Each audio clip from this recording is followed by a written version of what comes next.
Okay, thanks everyone. Welcome back to the start of the meeting here. Sorry for the delay.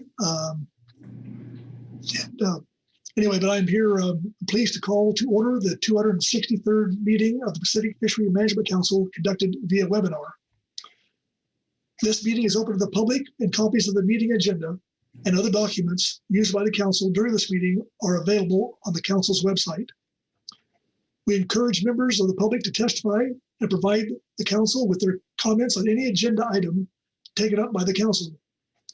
In planning to testify, it is important for anyone wishing to testify to understand that the time when the council will take public comment on a particular agenda item cannot always be accurately forecast in advance.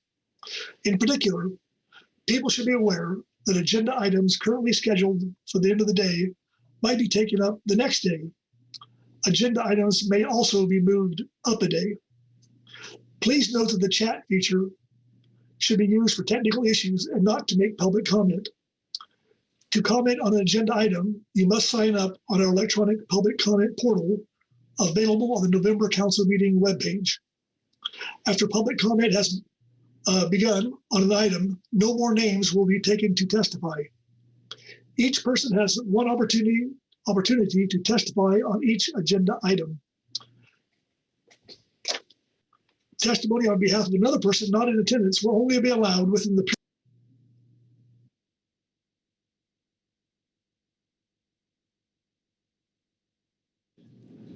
We lost you, Brad. Apologies. Generally, I will limit individual testimony to 5 minutes for individuals and 10 minutes for groups or individuals representing organizations.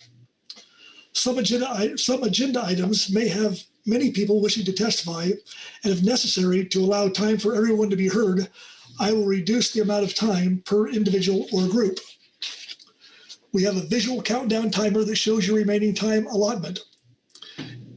Anyone wishing to include a presentation with their comment needs to submit presentations prior to 5 p.m. on the day before the agenda item is scheduled. Documents need to be submitted to Chris Kleinschmidt and Sandra Kraus. Please contact Chris Kleinschmidt or the Secretariat if you have questions. Anyone wishing to include written electronic comments in support of your verbal testimony, please submit them in electronic format to the electronic portal when you sign up for testimony. Written comments must relate directly to your oral testimony to be accepted at this stage. After you speak to the agenda item, the comments will be posted and made part of the official record of this meeting. This meeting is being recorded and live streamed over the internet. Copies of the recordings will be available from the council website, or you may purchase audio recording copies from the meeting recorder, Mr. Craig Hess. Let me remind council members and others to speak directly into the microphones so that all can hear.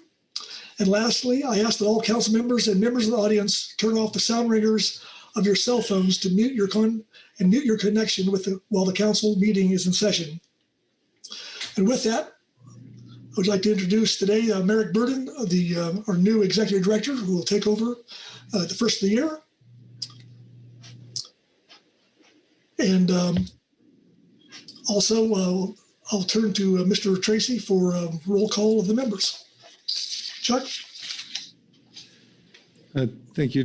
Just one correction. Merrick is on staff now. We'll be double filling the executive director's position. I'd like to turn it over to Merrick to introduce himself and say a few words, but very happy to have him on board with us. Okay, please, Merrick. Yeah, thank you, Mr. Vice Chairman, and thank you, everyone, council, and everyone else listening. Very grateful and also humbled by your selection, and really, I'm sitting here looking at Chuck Tracy's large shoes, and really appreciate your trust in me and filling them. And I'm looking forward to our time together. So, thank you. Thank you, Merrick. Glad to have you.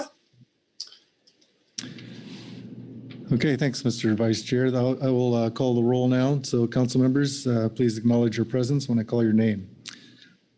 Heather Hall. Here. Phil Anderson. Here. Danny Evanson. Present. Michael Clark, Here. Bob Dooley, Here. Lieutenant Commander Brett Ettinger,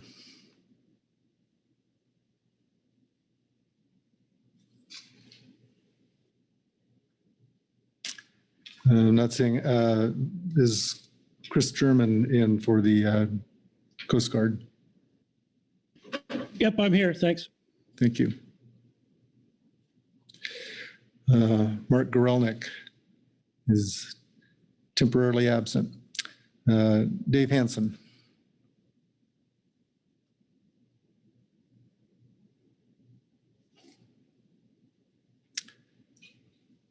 I see Dave on the list, but Dave, can you acknowledge your presence? Perhaps Dave is temporarily absent as well. Pete Hassemer. Present. David Hogan. Absent.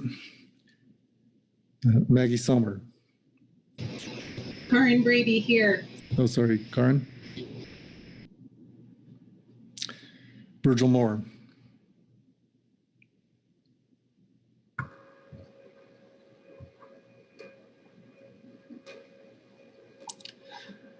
Virgil's also absent. Joe Oatman. Here. Brad Pettinger. Here. Corey Ridings. Here. Butch Smith. I am here. Krista Svensson. Present. Ryan Wolf. Here. And Marcia Remco. Here. Thank you, Mr. Vice Chairman. You have a quorum. Chuck? Hi, Dave. Yep, I got booted off during break. I'm back. Okay, thank you. Thanks. Okay. Thank you, Dave. All right. With that, Chuck, I will guess I will turn to you. Thanks. Yeah. Thanks, Mr. Vice Chair. So this is the Executive Director's Report. This will be very brief today. So I typically provide information on the informational reports, points of emphasis or update on the proposed agenda, matters of interest not on the proposed agenda. I'll be covering the Council Coordination Committee issues under C1, so there's no information there. We do have a number of informational reports. For the sake of time, I guess I'm not going to list them out here since we are running a little bit behind. I do encourage you to look them over. A couple or three of them will come up during other agenda items, so they'll be there for your reference. And other than that, I don't really have any announcements. There's been no agenda changes, proposed changes to the agenda that I'm aware of. So unless there's questions about specific items, I will close this out and we can move on to approval of the agenda. Okay. Thank you, Chuck.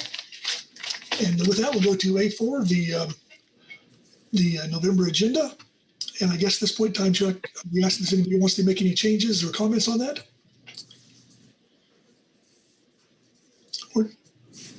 Or just go to approval.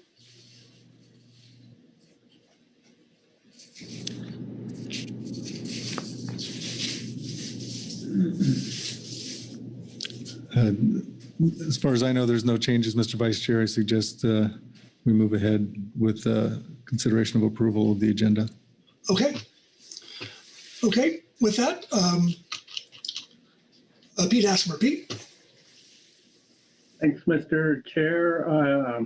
Vice Chair, I move that we approve the agenda as printed in agenda item A4 for November 2021. Thank you, Pete. For a second. Seconded by Heather Hall. Thank you, Heather. Okay. I guess. Any comment, discussion? With that, all those in favor of the agenda as proposed, signify by saying aye. Aye. Aye. Aye. Aye. Opposed? Abstentions? Okay. Agenda passes unanimously.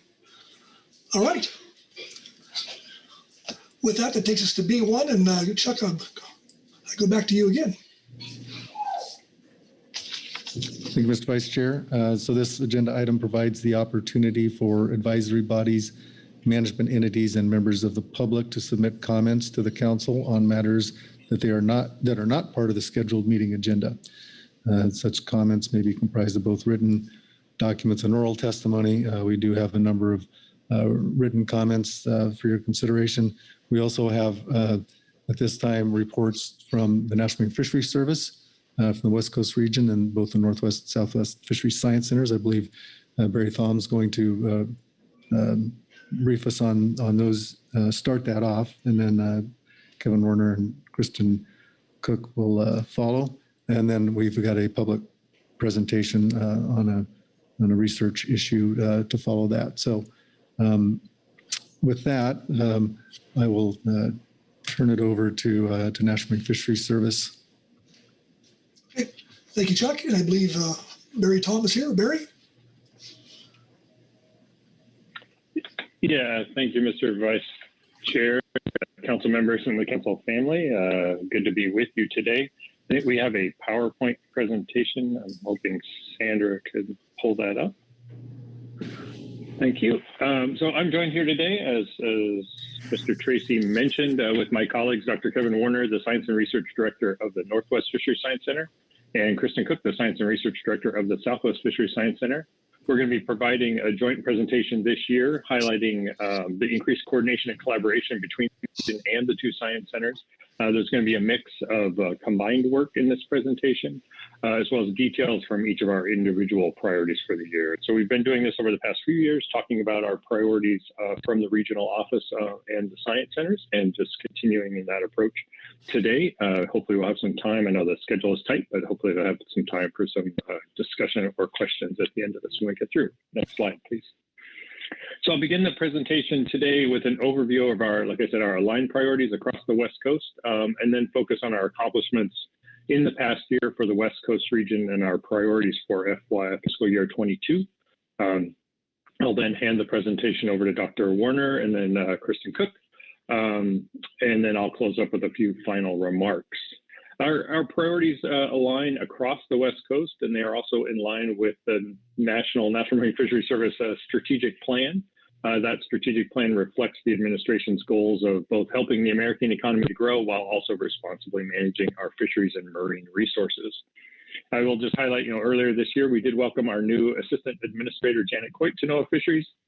She's been taking a deep dive into a lot of issues, but especially focus on climate change and the effects on our core mission and our climate strategies moving forward. I'll also note just a couple of other priorities before I go through this presentation from Janet and the administration. The first is just the responsible development of offshore wind. I think everybody's aware of offshore wind coming to the coast. And the second is a desire to ensure our fisheries have all the environmental compliance in place, such as NMPA authorizations and ESA compliance. We do pretty well on that on the West Coast, but we want to make sure we don't have any loose ends. And overall, I think we are super excited to have Janet on board. I'm excited to have her support in all the work we do along the West Coast.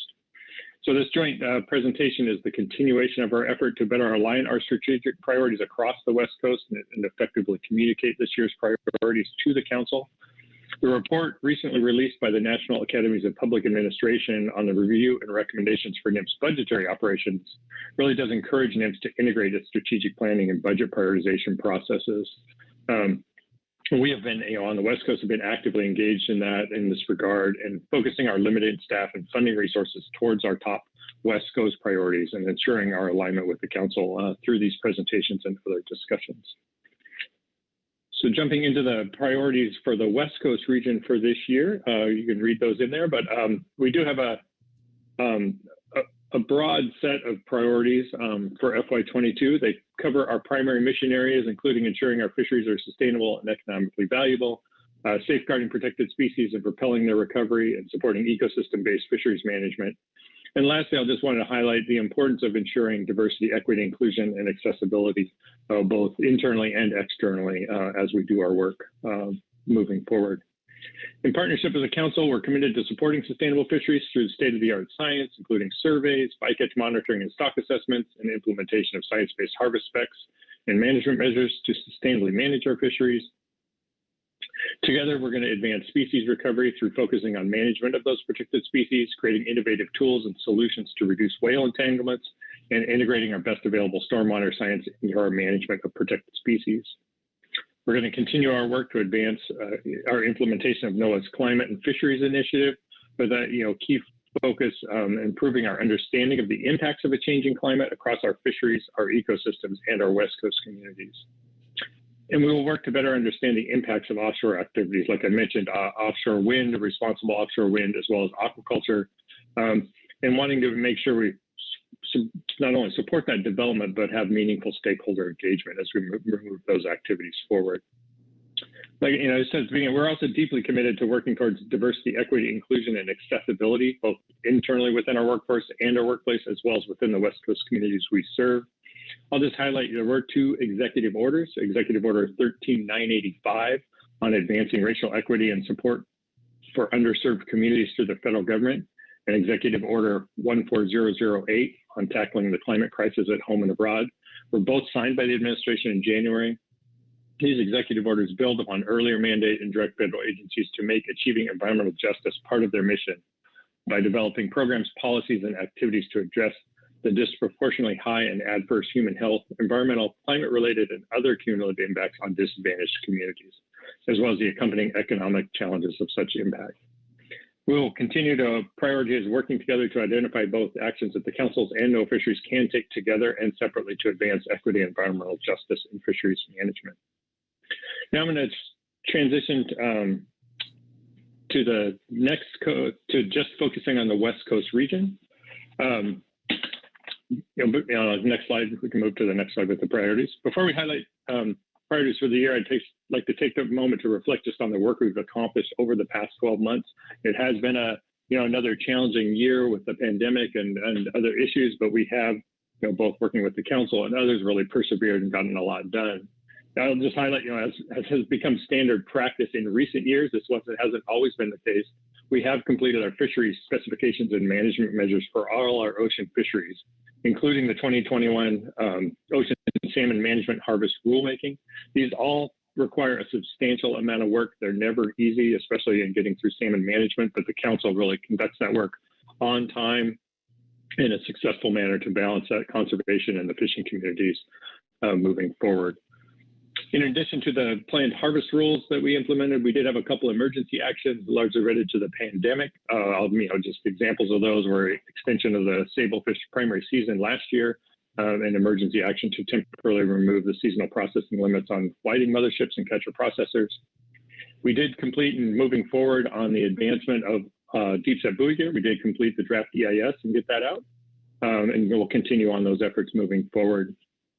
Also, just wanted to highlight in the international arena, last year in 2020, we were able to reach agreement and consensus on both Pacific bluefin tuna and tropical tuna measures to bridge us moving forward in 2020.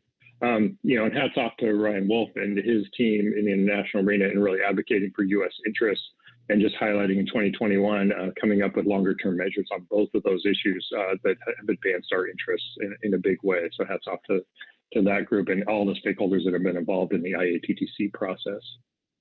On the, when we look at the recovery of protected species, we are working, many of you know, we're working with our state partners to advance their efforts to draft conservation plans to decrease whale entanglements on the West Coast, and hosting some forums there with the science centers and fishery managers. We work closely with science centers and the council family overall to complete the biological opinion for the Pacific Coast Salmon Fishery Management Plan on changes there. And that included both the biological opinion as well as the approval of Amendment 21 to the Fishery Management Plan to help protect prey for killer whales in years of low abundance. And like I said, in advancing in just a success in both advancing our responsible offshore aquaculture opportunity areas, I always have a tough time with that one, We did coordinate with the National Centers for Coastal Ocean Science to engage stakeholders regarding the creation of a marine spatial atlas. And as of this morning, that marine spatial atlas is out. So hopefully you'll be able to get your hands on that good body of information in support of aquaculture in Southern California. So I'm really, I can't underestimate how impressed I am both with the work of the council and within the region and the Tude Science Center of how much work we've been able to accomplish this past year. Moving over to the next slide, I'll just jump into our priorities for the year. A lot of these will sound familiar to you as we move through those. Like I said, continuing to advance our annual management measures. That's really the core work we do on the fisheries management side. Keeping that on time and moving forward is just a key piece of work that we have to do moving forward. We'll be advancing and supporting at-sea whiting utilization actions.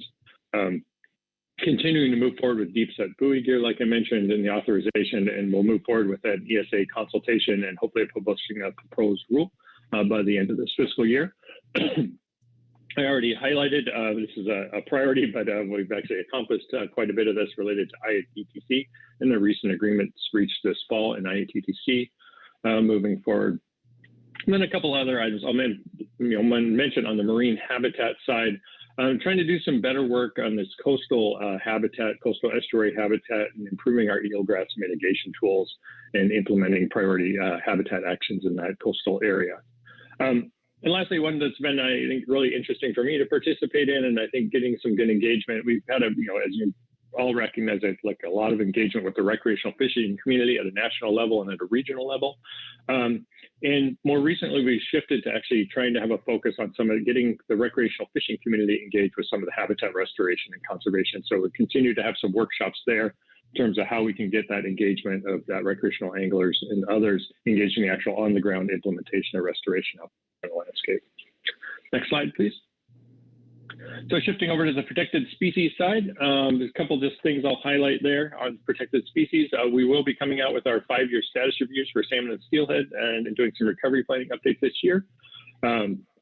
We'll continue to work with the states on the conservation plans and permit development for whale entanglements moving. And then another one I'll highlight is just some work we're doing that we've continued a priority for reintroduction of salmon into inaccessible areas where they've been blocked.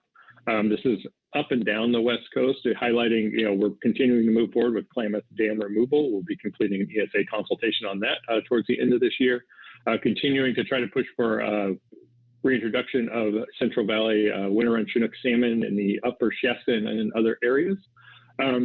Working with the tribes in the upper Columbia on potential reintroduction in the upper Columbia, and I know those tribes have briefed the council on some of those efforts.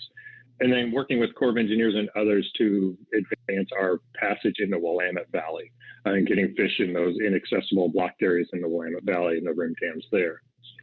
I mentioned the Climate and Fisheries Initiative a minute ago. That continues to be a priority. We're going to be continuing to work with our Western Regional Action Plan to make sure it reflects the science needed by the region to implement that climate science strategy moving forward. We'll continue to work for these, through the Southern California aquaculture opportunity areas. They'll be coming out with developing a programmatic EIS, which has been a priority for the administration moving forward. And then on the wind energy, offshore wind energy, a couple of things we have done. We have stood up a wind energy team on the West Coast, both regional office and science center folks, to increase that coordination with BOEM and stakeholders moving forward. And we have notified the council and others that we have selected a wind energy coordinator for those efforts, Ms. Lila Issei, which many of you probably know from her previous, some of her council interactions many years ago. But she's back and working on the wind energy coordination for us. And lastly, I know the regional operating agreement is on the agenda, and we continue to work with the council to update our regional operating agreements between the region, the office, science centers, and the council. So moving over to the next slide, slide 8, I just wanted to sort of re-highlight some of the council priority actions. I've spoken to many of these.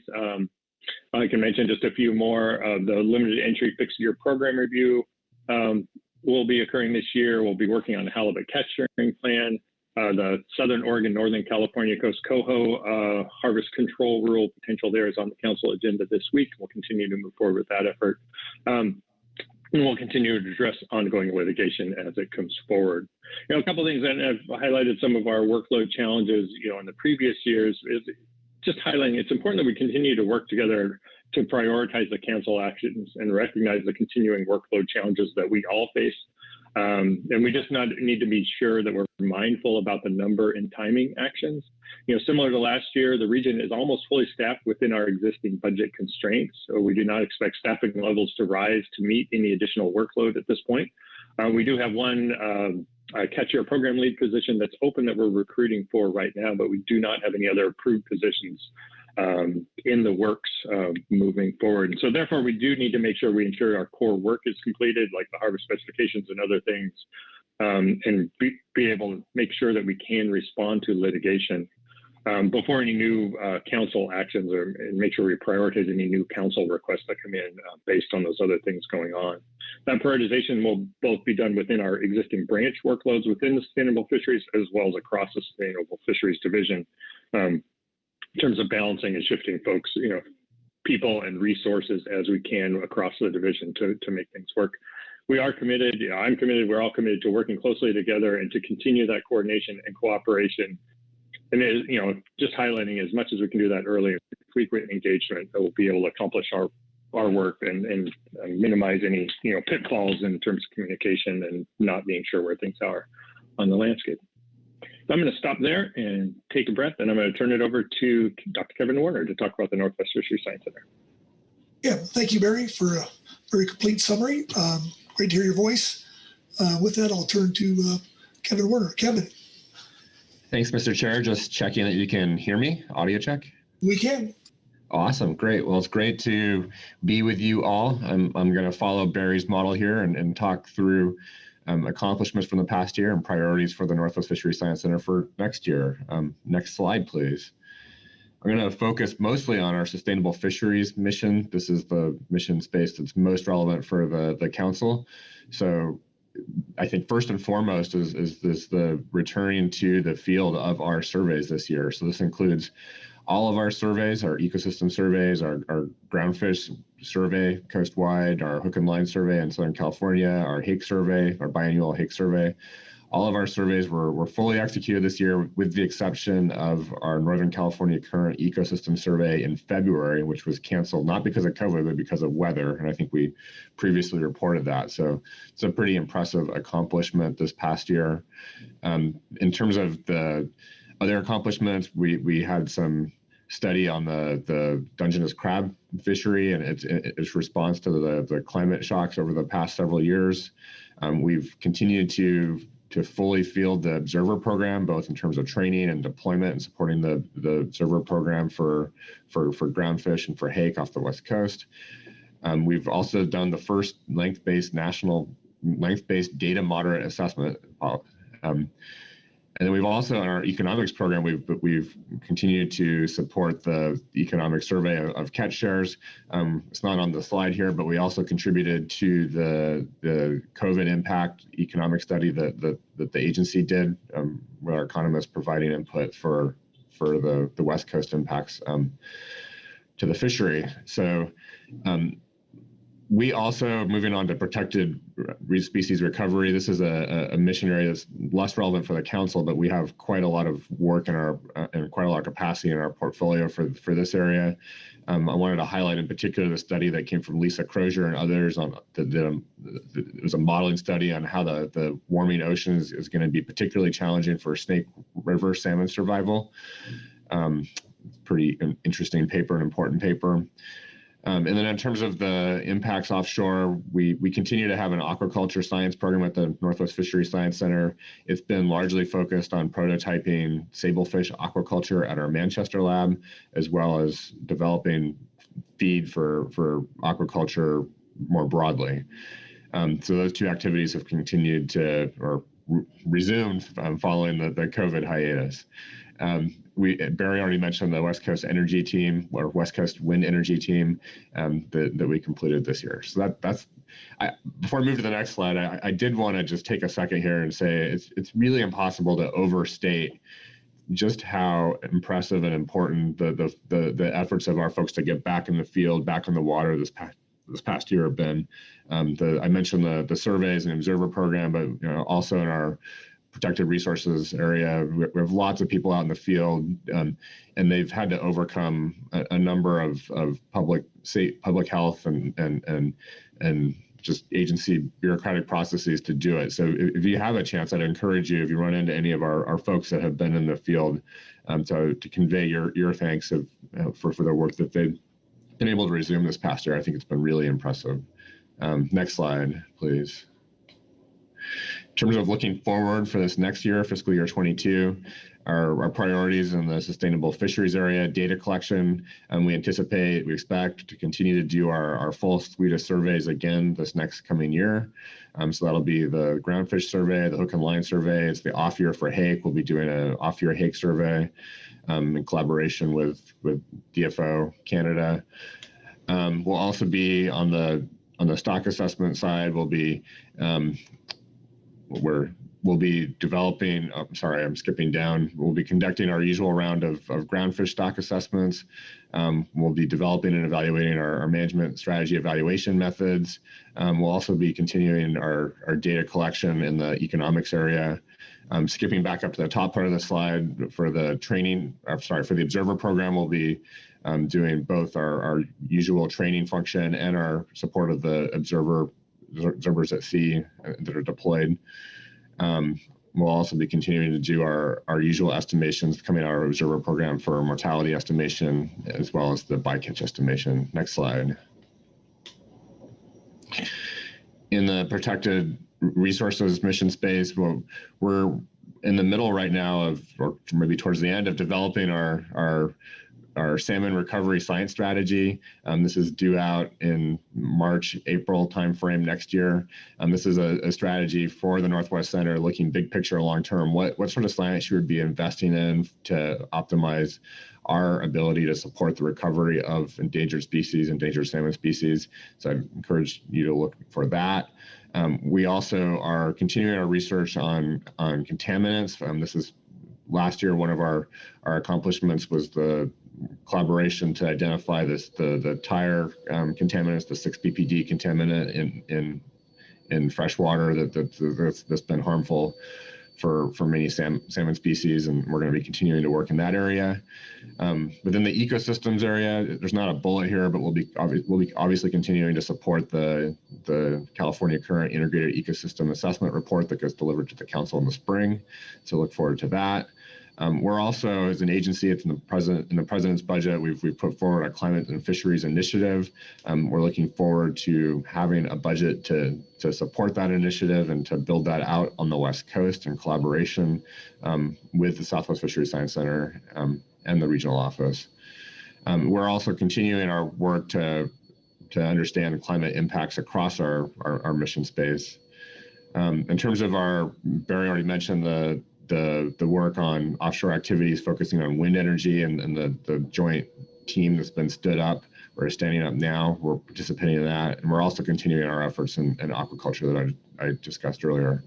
The last thing I wanted to mention here is on facilities. This has been a major push for us, given our main campus in the Montlake neighborhood of Seattle. It was built in 1931. It's functionally obsolete. It's next to a freeway that's going to be undergoing major construction over the next decade. So we've been heavily engaged in working with GSA and NOAA on finding a future home for our main campus. And that also has impacts on our field work at Manchester, our Manchester Research Station, as well as our Sandpoint facility in Seattle. So that's all I have. I'm going to pass it back to you, Mr. Chair, and move on to Kristen. Yeah, thank you, Kevin. Kristen, are you there? I am here. Can you hear me? We can.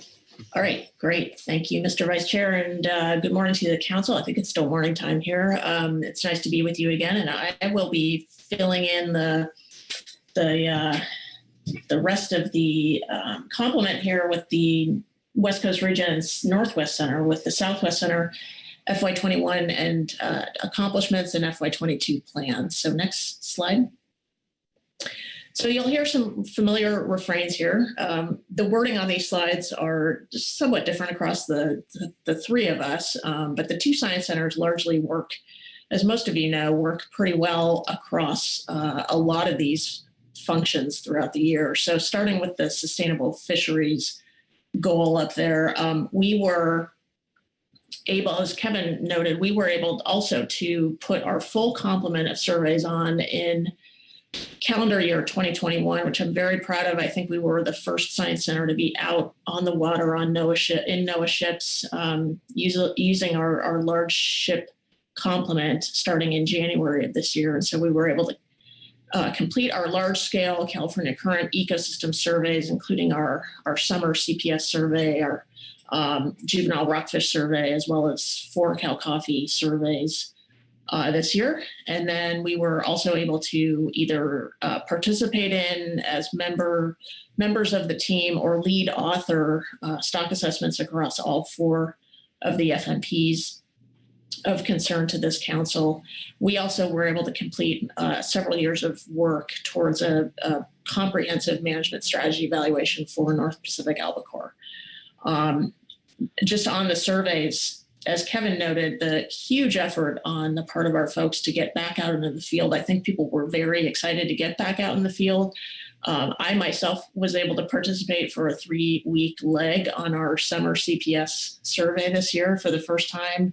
I did that both to check out that survey for myself and to understand it better, but also just to get out there, experience what our folks go through in terms of being on these surveys year in and year out, and just to sort of see that firsthand. So it was a great experience for me. Along the lines of protected species recovery, we had a couple of things I noted here on the slide. Our whale entanglement indicators dashboard tool, again, done in conjunction with Northwest Center.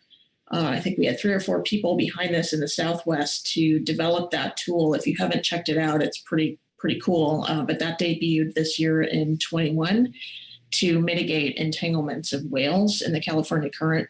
We also partnered with industry to evaluate Chinook salmon thymine levels. So this is an example of where it's really valuable to have a bench of federal scientists who are able to be the eyes and ears out there to look for emerging threats in the California current. And this was an issue that came up with the state of California and with our folks being out there, and they were able to detect this and actually do the science behind it to discover what was the threat at hand here and how do we mitigate it. So that work continues to go on in FY22 as we see the anchovy regime impacting thymine levels in Chinook salmon. Understanding impacts of offshore activities in FY21, we, along with the West Coast region and Northwest Center, provided some subject matter expertise in the form of members on a new West Coast offshore wind team looking towards that activity to look at impacts on our trust resources. We also continued our work in research on finfish species, specifically Cereolus species, to assess aquaculture risks and to look for opportunities that, as Barry mentioned today, that atlas of aquaculture areas that are open in the Southern California bite to aquaculture. And then I just wanted to give a shout out to the many people of course, a lot of our organizations across the council family participate in the various teams that support the council. So I just I pulled out a number here of, we filled 12 positions from the Southwest Center this year, including 2 management or technical team chairs. And it's a lot of work, I think, on the part of particularly the management team members that we all support the council work with. So next slide. Okay, so looking forward towards FY22, priorities under sustainable fisheries, like the Northwest Center, we have a lot going on into both data collection and the analytical side on stock assessments and management strategy evaluations. We've got our full suite of surveys there laid out, as well as a number of high priority life history research projects that go on to support our stock assessment responsibilities within the council and internationally.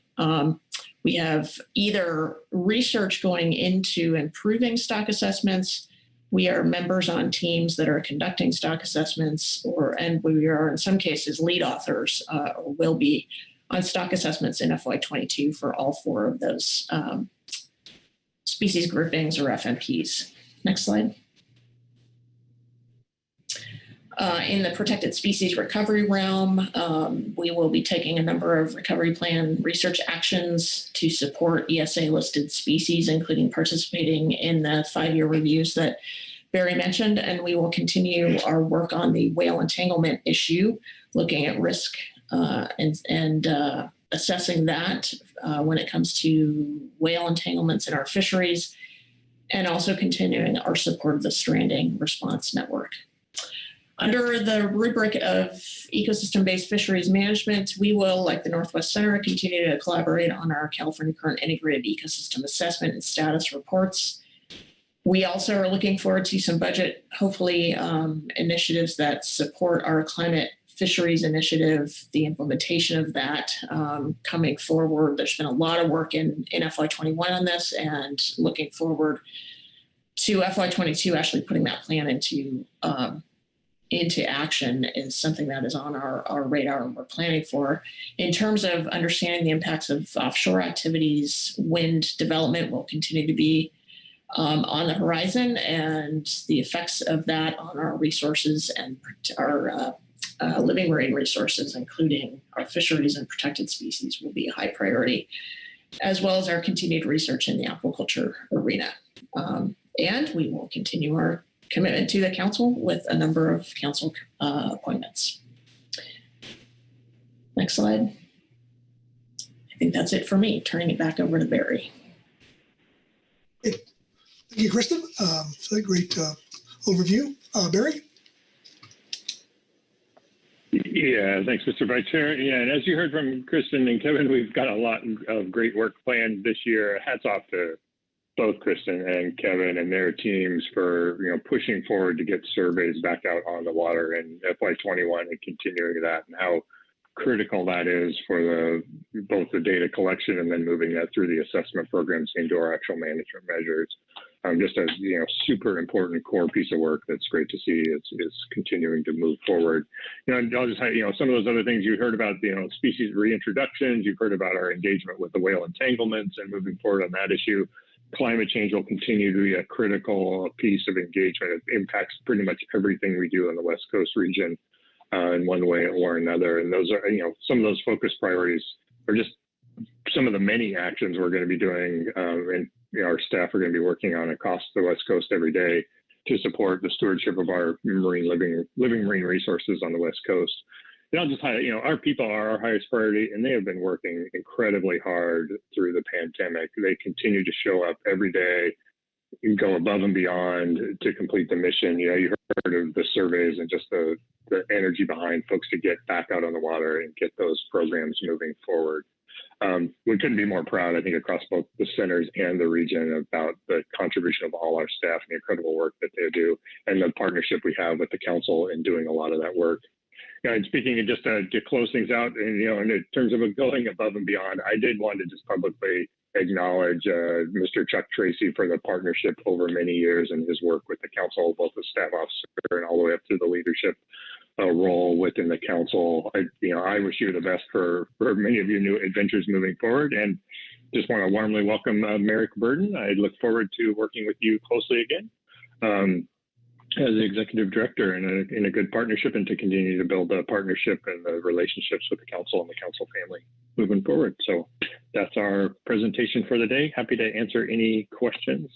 Both, I think Kristen and Kevin and I will all be available. Thank you, Barry. That's really a fantastic overview, and it's just amazing all the stuff that you guys are working on. Just amazing. So with that, I'll open up for questions to National Fisheries Service. Corey Ridings. Corey? Thanks, Mr. Vice Chair. Thanks, Mr. Tom. I think this is a question for Dr. Warner, and it's on his slide, page 11, where he talks about developing advances in stock monitoring methods to support sustainable, climate-ready fisheries and ecosystem-based fishery management.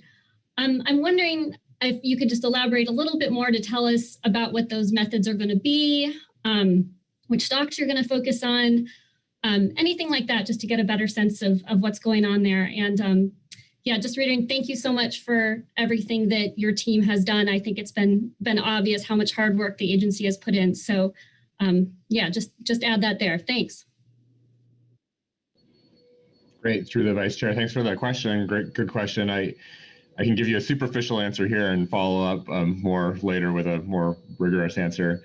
The management strategy evaluation is a methodology for doing not just stock assessments, but understanding the science that's needed to help improve and support fisheries management sort of writ large. So we've been focusing that on sablefish and on hake here at the Northwest Fisheries Science Center. And as I said, I can get you more details on that, but that's my sort of quick superficial answer. Okay, thank you. Thank you, Barry. And Corey, Phil Anderson. Phil? Thanks, Mr. Vice Chair, and thanks to all three of you for coming before the council today and providing this very informative overview.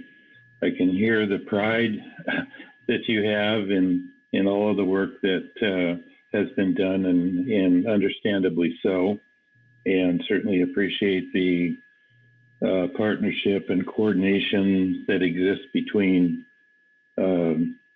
fisheries, science centers, and the council. Barry, I think I'm going to pick on you if I can with my question, and I hope I can phrase this in a way that it's understandable, although I suspect that it will be difficult to answer. There were elements in all three of the presentations having to do with offshore wind energy development, and talking about the role that NOAA Fisheries can play in understanding the impacts. There were about the data integration, the modeling the impacts, all of that work that's going to be essential, very important to citing potential wind energy projects in areas that have impacts on fisheries, and to try to minimize those impacts wherever possible. At least those are my values.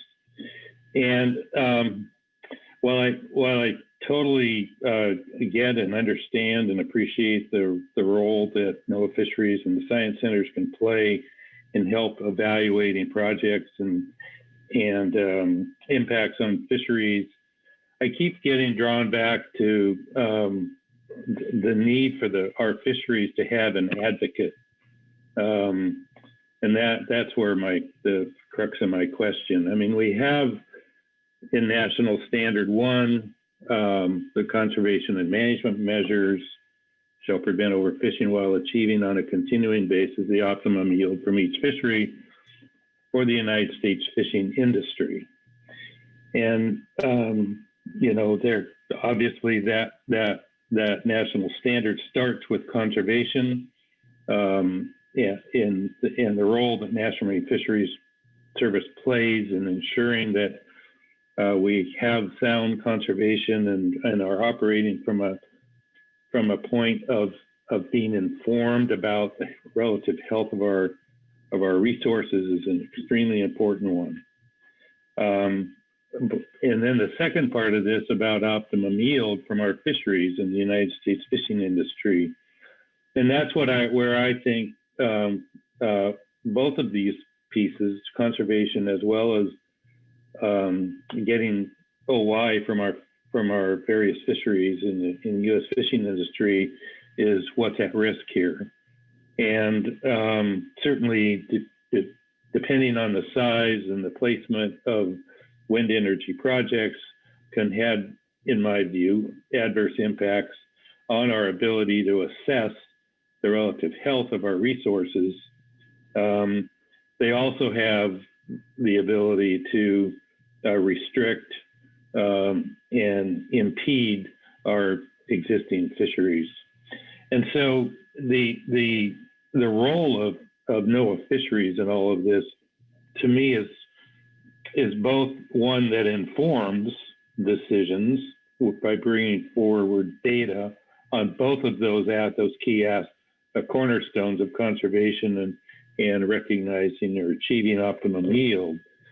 But it's also that when sitting at the table, do you have the flexibility, given the mandate about expanding offshore wind energy, to be an advocate for fisheries?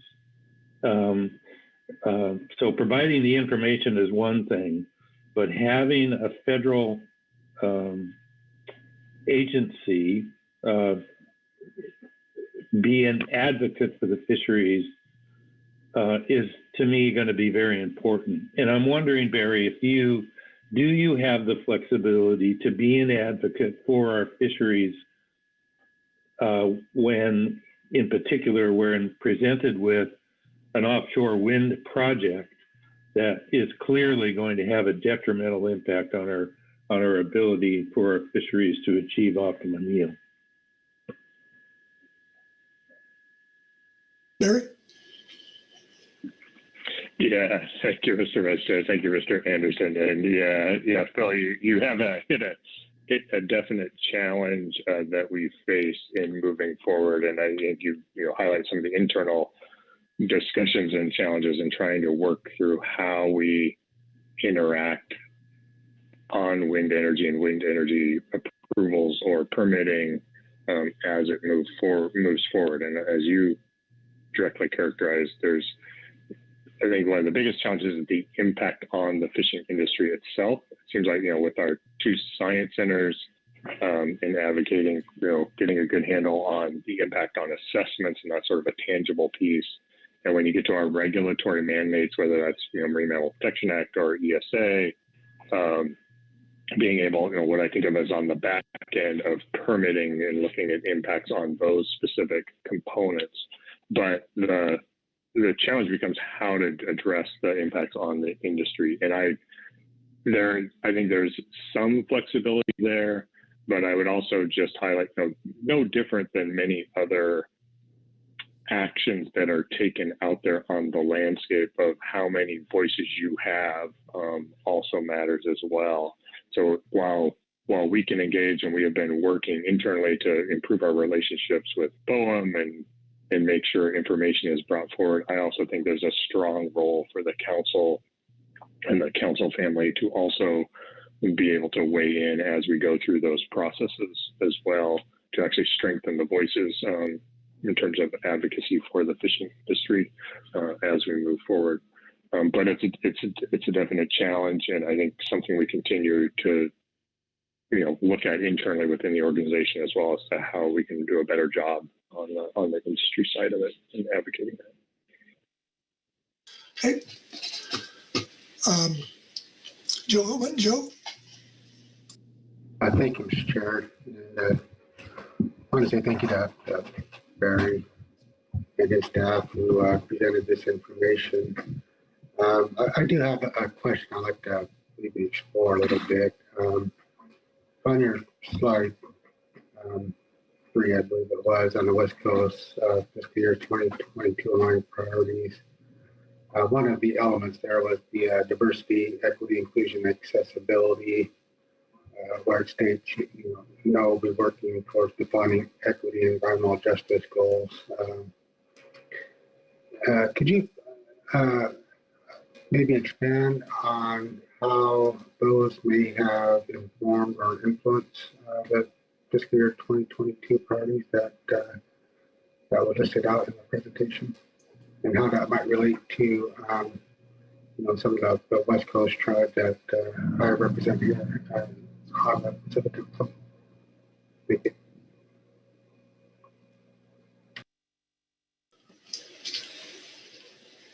Barry? And Mr. Vice Chair, Mr. Oman, I could not hear clearly the specific question towards the end there, Joe. I don't know if you can rephrase it, or if there's a better connection microphone. Thank you. Could you hear me better? Yes. Yeah, that's a little bit better. Okay, I apologize for that. So the question, I guess, is relative to NOAA Fisheries working towards defining equity and environmental justice goals. I'm wondering how that might have factored in or influenced the fiscal year 2022 priorities that were presented to us, and how that might relate to some of the West Coast tribes that I represent here in the Pacific Council.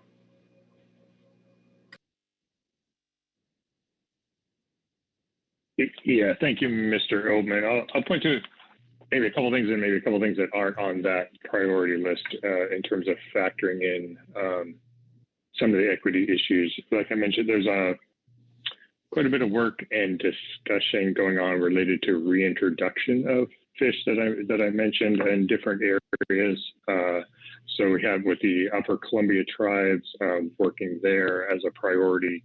And recognizing that reintroduction priority can benefit potentially in other areas, many tribal communities as well. So that's one I would point to that's definitely benefiting. We'll also, in factoring in sort of evaluating how our programs can do a better job on the equity environmental justice, looking at the Pacific Coastal Salmon Recovery Fund and the distribution of those dollars. Both across tribal communities, but also across economically disadvantaged communities on the West Coast, and can efforts be done to better tailor that program as well. Those are just a couple examples I would use that off the top of my head where I know that they've directly influenced how we're doing some of our work this coming year. Okay. Thanks, Joe. Thanks, Barry. Further questions? Okay, Chuck Tracy. Chuck. Thanks, Mr. Vice Chair. Thanks, Barry, Kevin, and Kristen for the presentation. I had a question for Barry. It's actually a question about something that's not on your presentation, but it's one of our informational reports, the NAPA report on budget structure and allocation review. So there's, in that report, there's, I know these are recommendations that you're probably still working through, but there's several that relate to the council, including holding annual workshops with regional councils and others to provide opportunity on NOAA Fisheries budget process, requiring strategic plans from regional councils, and developing and issuing surveys of the councils relative to NOAA Fisheries budget allocations. So my couple questions on that. One, I assume that NMFS is working through those recommendations and how to incorporate them into their objectives. Is that something we can expect something from NMFS in 2022? And then secondly, is that primarily a headquarters level? Will those be headquarters level efforts, or will those come through the regions? And should we expect, to coordinate with the regions on those recommendations and when they might come out? Thanks.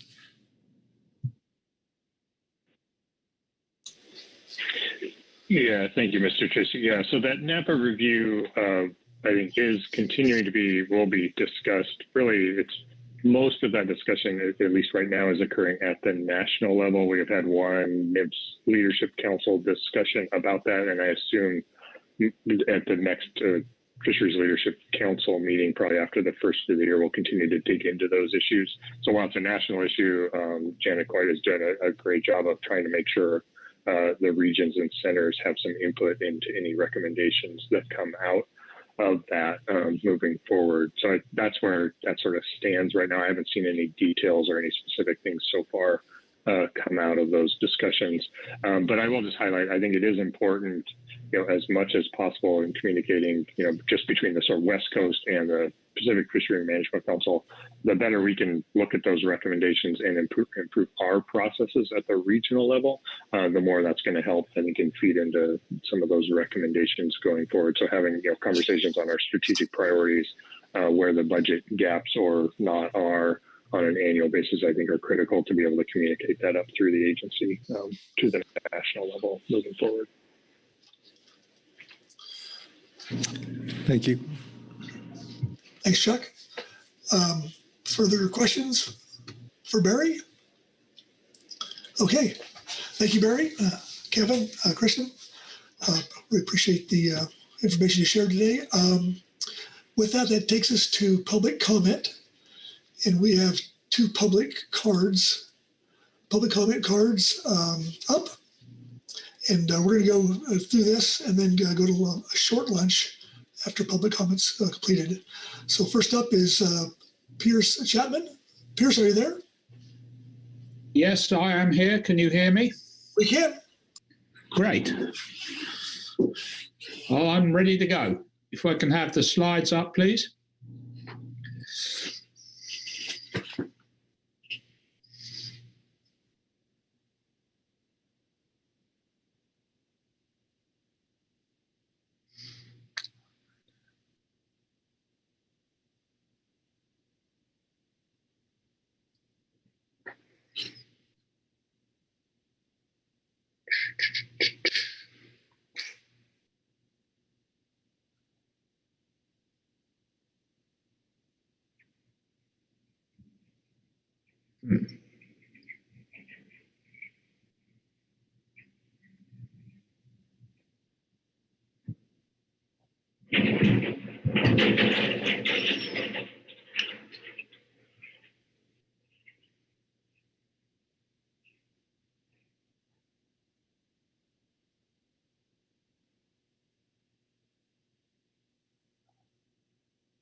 It's locked up. It's really weird.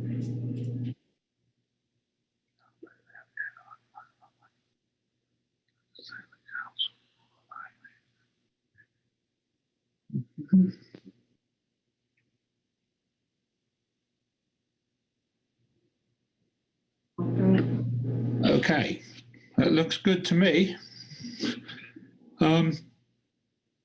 Well, thank you very much, the Council, for allowing me to talk to you today.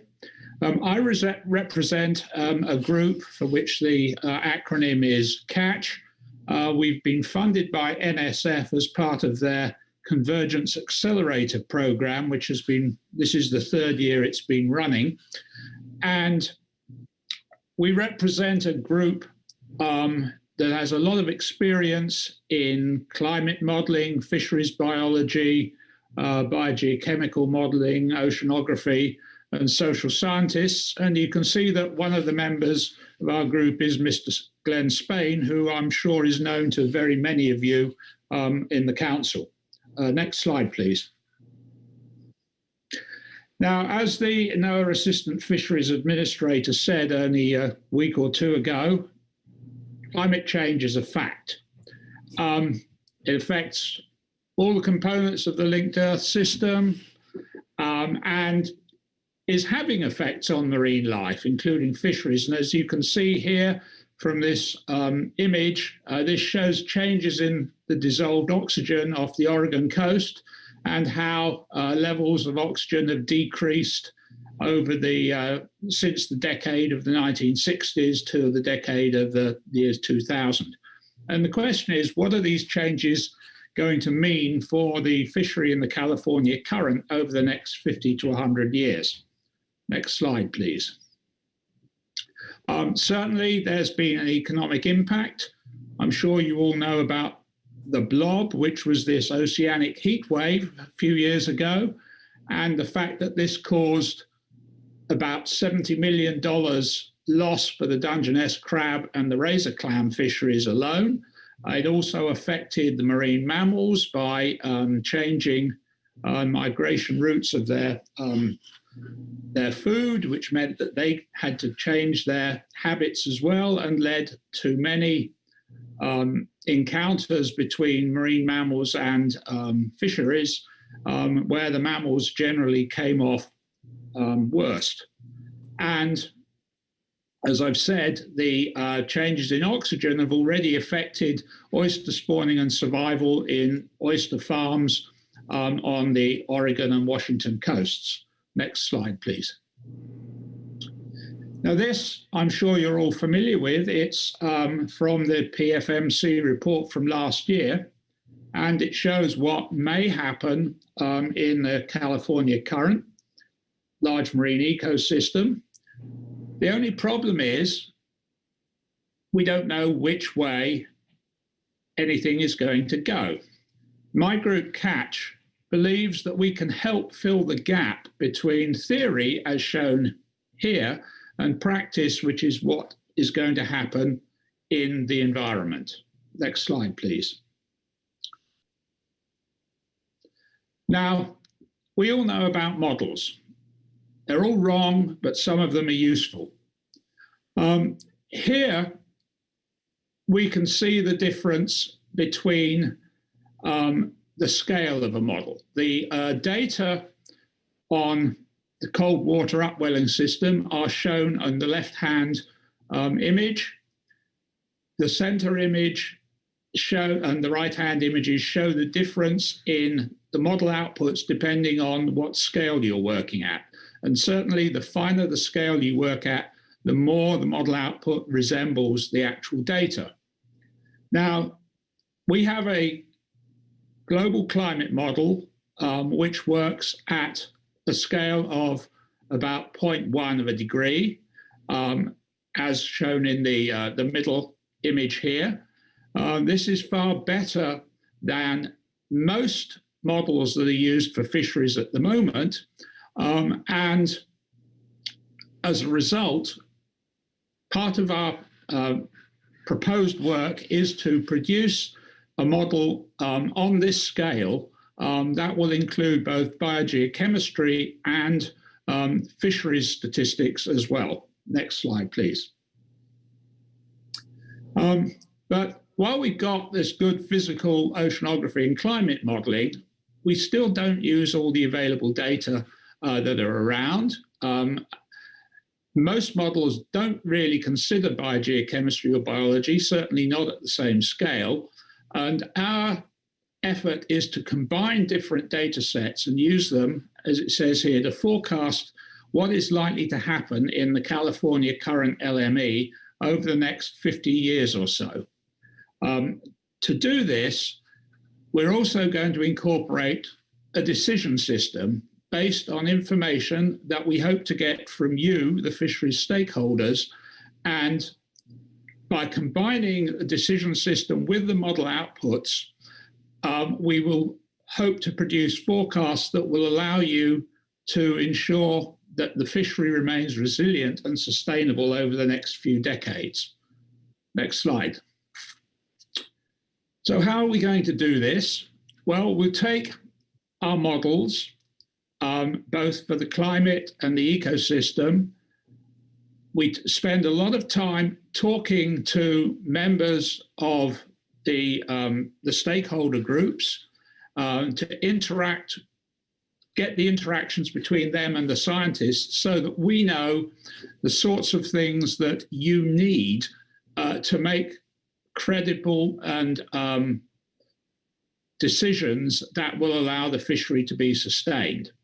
As a result, you will get meaningful knowledge co-production. We will be able to translate the model results into information that responds to your own user priorities, and we will end up with tools that will allow you to make these informed, intelligent, and sustainable decisions for continuing the fisheries management. And the important part of this is this two-way interaction between the scientists and the stakeholders. Without that, the system isn't going to work. Next slide, please. So what do we need? Well, we've been funded for 1 year initially to show that we can produce a low resolution system that works. if we're successful in this, we can also apply for an additional 2 years of funding to produce this high resolution version where everything is on a 0.1 degree resolution scale. To get this to happen, we have to have acceptance by industry stakeholders. And what I'm requesting today from you is permission to approach the individuals and groups involved in the fishery to determine their needs and wants that will allow us to produce this decision system, and will also provide information that is actually useful as a result. And as I've said, this is going to require iteration between the scientists and the stakeholders. Next slide, please. What you will get is essentially an early warning system, assuming that we get it to work. We propose to produce a web-based system which will provide forecasts on potential changes in the ecosystem over the next 80 years, which to me sounds very much like this ecosystem-based management that the NOAA representatives have just been talking about. We will translate our model results into information that responds to user priorities, and as I've said, leave you with tools that will help you make the decisions that you need to do. Next slide, I think that is the end, probably. So if there are any questions, I'm happy to answer them now. Otherwise, please contact me. My email is the best way to do it initially, and I can certainly get back to you. So thank you, Mr. Chairman, and thank you, everybody else. Yeah, thank you, Pierce, for the presentation. Questions for Pierce? Chuck Tracy. Chuck? Thank you, Mr. Vice Chair. Thank you, Dr. Chapman, for the presentation. Very interesting project you've got going here. Just a question about how you propose to get that two-way interaction between scientists and stakeholders. I think on some of our conversations, you had discussed the possibility of conducting workshops or there's something of the like. Could you maybe just tell us a little bit more about your plans to engage with the Yes, certainly. Yes, originally we had hoped to be able to appear at the meeting in person today and explain it. Obviously, that's not been possible. And as I understand it, the next meeting in March is also likely to be virtual. So if it's not possible to actually get people together in person, we can either interview people one-on-one using phone or Zoom or whatever, or if it is more possible, we can even send people out to visit.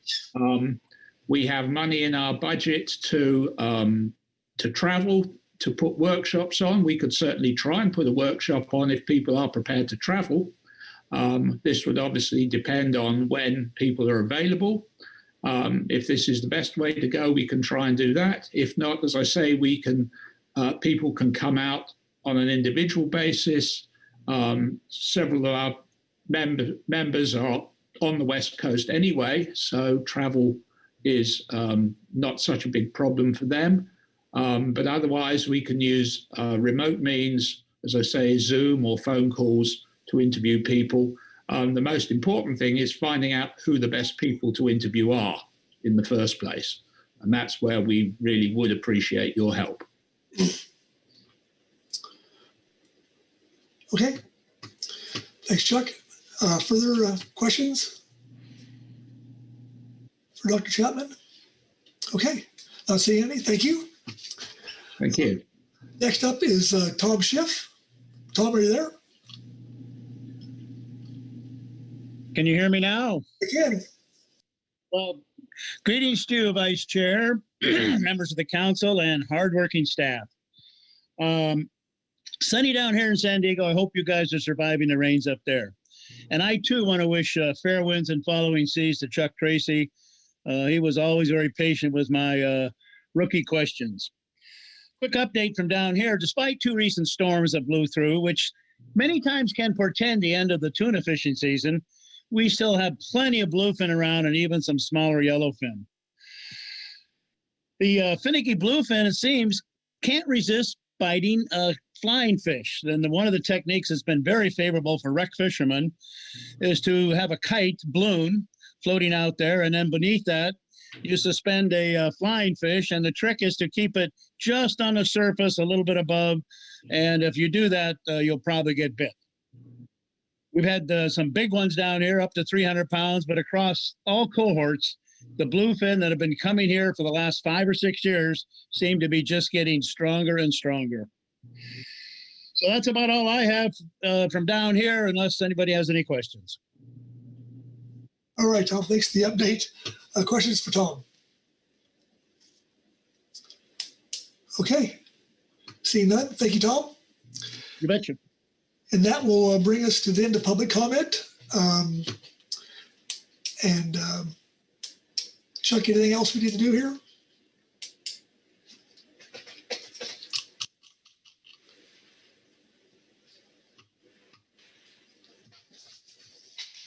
All right.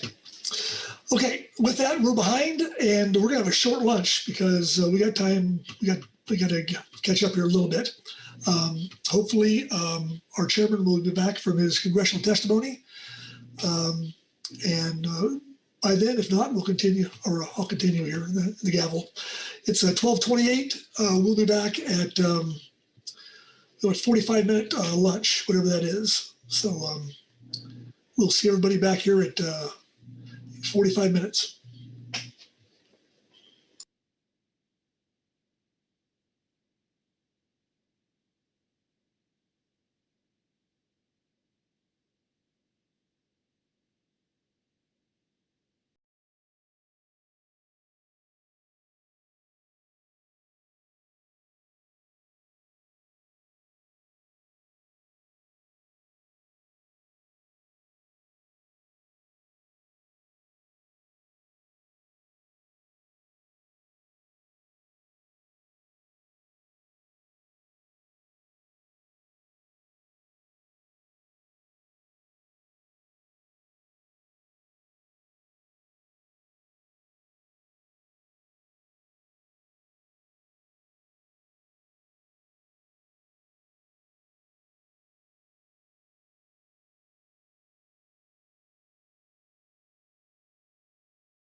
And we're starting off on C1, CCC report, and I'll turn to Chuck Tracy. Chuck? Thank you, Mr. Vice Chair. So I'll be covering agenda item C1, Council Coordination Committee Meeting Report. The 2021 CCC meeting in the fall was hosted by this council. It was October 19th through the 21st. We were hoping it would be in person, but we were not able to do that. So we missed out on visiting beautiful Monterey, California. But the meeting agenda is in attachment 1. Briefing materials for the CCC meeting and all CC related business is available at the link on the situation summary. In attendance for the Pacific Council were the Chair Gorolnik, Vice Chair Pettinger, and myself. Mike Berner was also present. And then representing the West Coast region was Mr. Barry Thom. The CCC discussed a number of issues of national importance, including the NMFS priorities, National Standard 1 draft technical memorandum on reference points and proxies, and managing with annual catch limits for data limited stocks. There was a legislative agenda item and outlook there. We covered executive orders 13.921 and 14.008. We also touched on environmental justice and fishery management. Attachment 2 is a news release summarizing the meeting, and attachment 3 is a detailed report of the meeting outcomes. Attachment 4 is a letter that was generated as a result of the meeting, letter to Representatives Huffman and Case on their Magnuson Act reauthorization bill 4690. Attachment 5 is some draft consensus statements on Magnuson Act reauthorization issues that are proposed to go into the working paper, that living document that's on the CCC website, sort of chronicling Magnuson Act reauthorization issues. The consensus statements represent an agreement that all 8 councils were able to come to consensus on. That working paper also includes places for the individual councils' perspectives on those various reauthorization issues. I will point out that those consensus statements were taken up by the legislative committee. They reviewed those to make sure that they are consistent with our existing council policy. That will come up under the legislative committee report, so I won't go too much more into those. One other thing that came out of the CCC meeting was a proposed workshop, a joint workshop between National Fisheries Service and the regional councils on equity and environmental justice efforts. We touched on that topic during the meeting. It was a priority for National Fisheries Service. It was of great interest to the councils. We heard some reports of some efforts that were being undertaken by the North Pacific and Western Pacific Council on those issues.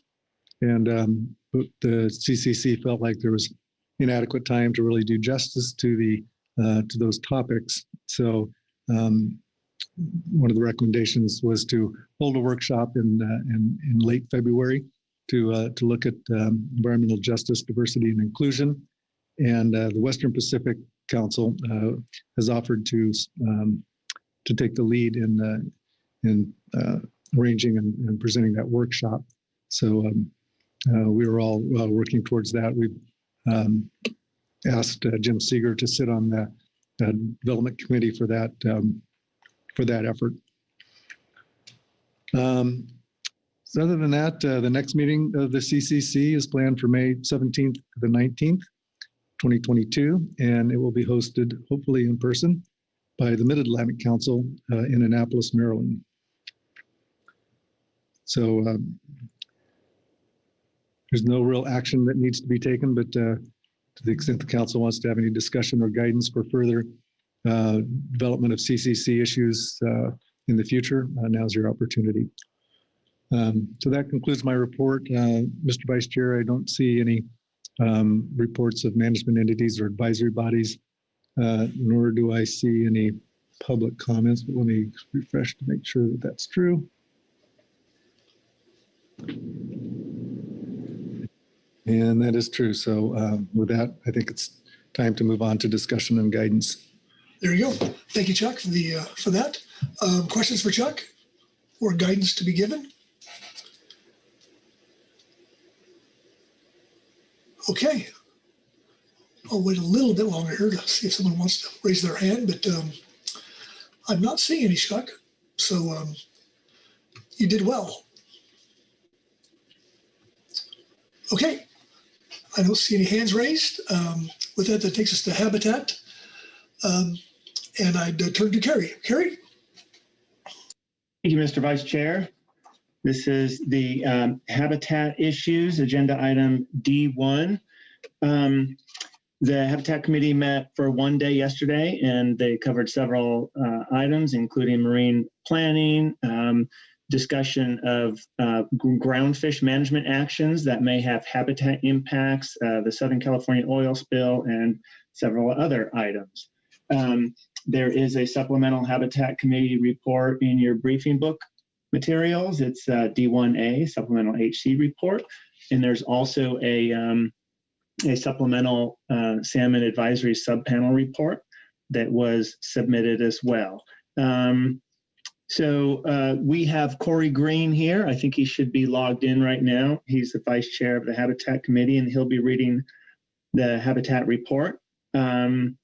And then we'll go to the other reports and comments of management entities and advisory bodies, and then public comment. And then the council action is to consider the report and consider any recommendations that are contained therein. So that's my overview. Unless there are any questions, we can turn to Corey. I know he's been multitasking today, but I think he should be on and ready to go. Okay, thank you, Carrie. Questions for Carrie? All right. I don't see any hands. Okay, with that, Corey, are you there? Can you hear me? You can. Thank you, Chair and members of the council. I'm reading Agenda Item D1A, Supplemental Habitat Committee Report 1. It's the report on habitat matters. The Pacific Fishery Management Council Habitat Committee met November 15th, 2021 to discuss several issues, including marine planning, Nordic aquafarms, changes in groundfish management, and other issues. So first is the California Central Valley spring and winter run Chinook salmon issues. Widespread drought brought additional and unanticipated stresses on salmon runs within the San Francisco Bay Delta, exacerbating already serious irrigation diversion stresses and creating very high mortalities under the water quality and flow standards of the existing 2019 biological opinions. Temperature-dependent salmon mortalities resulting from the 2019 biops this summer included roughly 75% loss of all incoming Endangered Species Act listed winter run Chinook spawners before they could spawn, and a large die-off of ESA-listed Central Valley spring run Chinook. Winter run Chinook outmigrating juvenile survival rates were depressed into the single digits, with total loss assessments not yet complete. The 2019 biop under which Central Valley Project irrigation was managed in 2021 has been challenged in 2 court cases, which you can the decisions of which you can read in there. The current administration, however, on October 1st, 2021, formally withdrew the 2019 biops and has reinitiated consultation. The parties to these lawsuits are now negotiating over what interim operation measures will be implemented in the upcoming years until the new consultation can be completed. The next issue is the Klamath salmon fishery update. The Klamath Dam Removal Project continues to track forward toward physical dam removal by January 2023. The Federal Energy Regulatory Commission National Environmental Policy Act Draft Environmental Impact Report is still expected out in February 2022. Various Upper Klamath Basin water rights conflicts that threatened to curtail ESA-mandated salmon flows in the lower river this past summer have been consolidated in the suit, the Yurok Tribe, PCFFA et al. Versus the Bureau of Reclamation. And these efforts are underway to resolve these water allocation conflicts before the next irrigation season. Klamath River Trinity's spring run Chinook were listed as threatened under the California Endangered Species Act in June 16th, 2021. I think there's an error in one of these statements here. However, a federal ESA listing petition for the stock was denied on August 17th, 2021 as not warranted because of insufficient genetic and or behavioral differences compared to more abundant Klamath fall run Chinook to be deemed separate evolutionary significant unit. As previously directed by the council, the HC will begin preparing comments when the EIR is available. Depending on the timing of the public comment window, the council may need to approve the letter via quick response process ahead of the March 2022 council meeting. Next up is Nordic Aqua Farms. Staff from Nordic Aqua Farms presented an update on the status and intended operation parameters of the proposed salmon aquaculture facility in Humboldt County, California. The HC had previously expressed concern about the potential to introduce or exacerbate harmful algal blooms, disease transmission, fish escapement, wild fish entrainment, and the volume of fresh water needed for the operation. Nordic spoke to these concerns in their presentation and pointed to the draft EIR to be published in December 2021 for more information and analysis. The intent of the project is to construct a fully enclosed, full life cycle Atlantic salmon rearing facility to meet the needs of the local domestic market. Biosecurity, in terms of escaped fish, water quality impacts, and water sourcing were discussed. Nordic representatives said that as proposed, the current assessment indicates that nutrient impacts will be well below current Clean Water Act requirements, and that water use is well within capacity and lower than water use of the previous facility. Multiple safeguards will be in place to prevent both escape of reared fish and reduce the probability of disease or parasite transmission to the facility or escapement of diseases and parasites from the facility. As previously directed by the council, the HC will begin preparing comments when the EIR is released. Depending on the timing of public comment window, the council may need to approve the letter via quick response process ahead of the March council meeting. Additional comment and project review opportunities will be available for permits that follow the California Environmental Quality Act process. The next item is Columbia River Clean Water Act litigation. Northwest Sport Fishing Industry Association, National Resources Defense Council, and Columbia Riverkeeper filed a motion to intervene in the state of Washington's court case to uphold the state's Clean Water Act Section 401 certifications that require the federal government to manage its hydropower dams on the Columbia River and Lower Snake River to reduce heat pollution and protect salmon. The case is significant as it is the first time that Washington state has exercised its Clean Water Act authority to set temperature pollution limits on the Columbia River and Lower Snake River dams. The U.S. Army Corps of Engineers appealed Washington state's temperature limits on the dams. In the appeal, Army Corps argues that the state has overreached its authority in setting limits on river temperature to protect salmon. The Pollution Control Hearings Board upheld Washington's authority to regulate heat pollution from the dams. The next item is the Southern California oil spill update. The HC received an update from Jenna Driscoll of the California Department of Fish and Wildlife's Office of Spill Prevention and Response regarding the pipeline P00547 incident response of October 3rd, 2021, off Huntington Beach in the Southern California Bight. Current information indicates an anchor of a larger ship dragged the pipeline situated from platform Ellie to Huntington Beach, causing damage to the pipeline. At a minimum, approximately 25,000 gallons of oil were released. A natural resource damage assessment website for the incident is being developed. For more information, we've attached the socialresponse.com website. Next item is concerns two updates from the National Marine Sanctuaries. The first is the Monterey Bay National Marine Sanctuary Final Management Plan documents.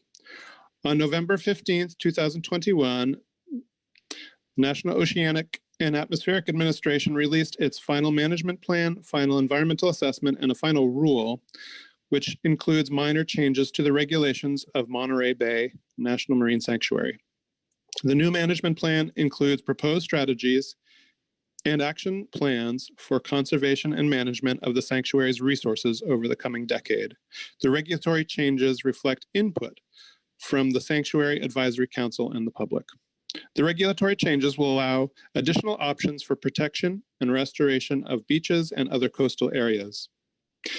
NOAA also made changes to improve access for motorized personal watercraft users and to reduce disturbance of sensitive resources.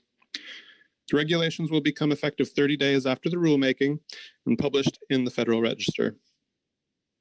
Additional information and the final documents may be reviewed on the Monterey Bay National Marine Sanctuary Management Plan Review website. The second item from National Marine Sanctuary is the proposed designation of the Chumash Heritage National Marine Sanctuary. NOAA's Office of National Marine Sanctuaries invites the public to participate in the designation process for the proposed Chumash Heritage National Marine Sanctuary on the central coast of California. The Northern Chumash Tribal Council submitted the sanctuary nomination in July 2015, and NOAA is considering sanctuary designation to protect the region's important marine ecosystem, maritime heritage resources, and cultural values of Indigenous communities. 3 virtual meetings to gather public comments on the notice of intent are scheduled in December 2021 and January 2022, with public comments due January 10th, 2022.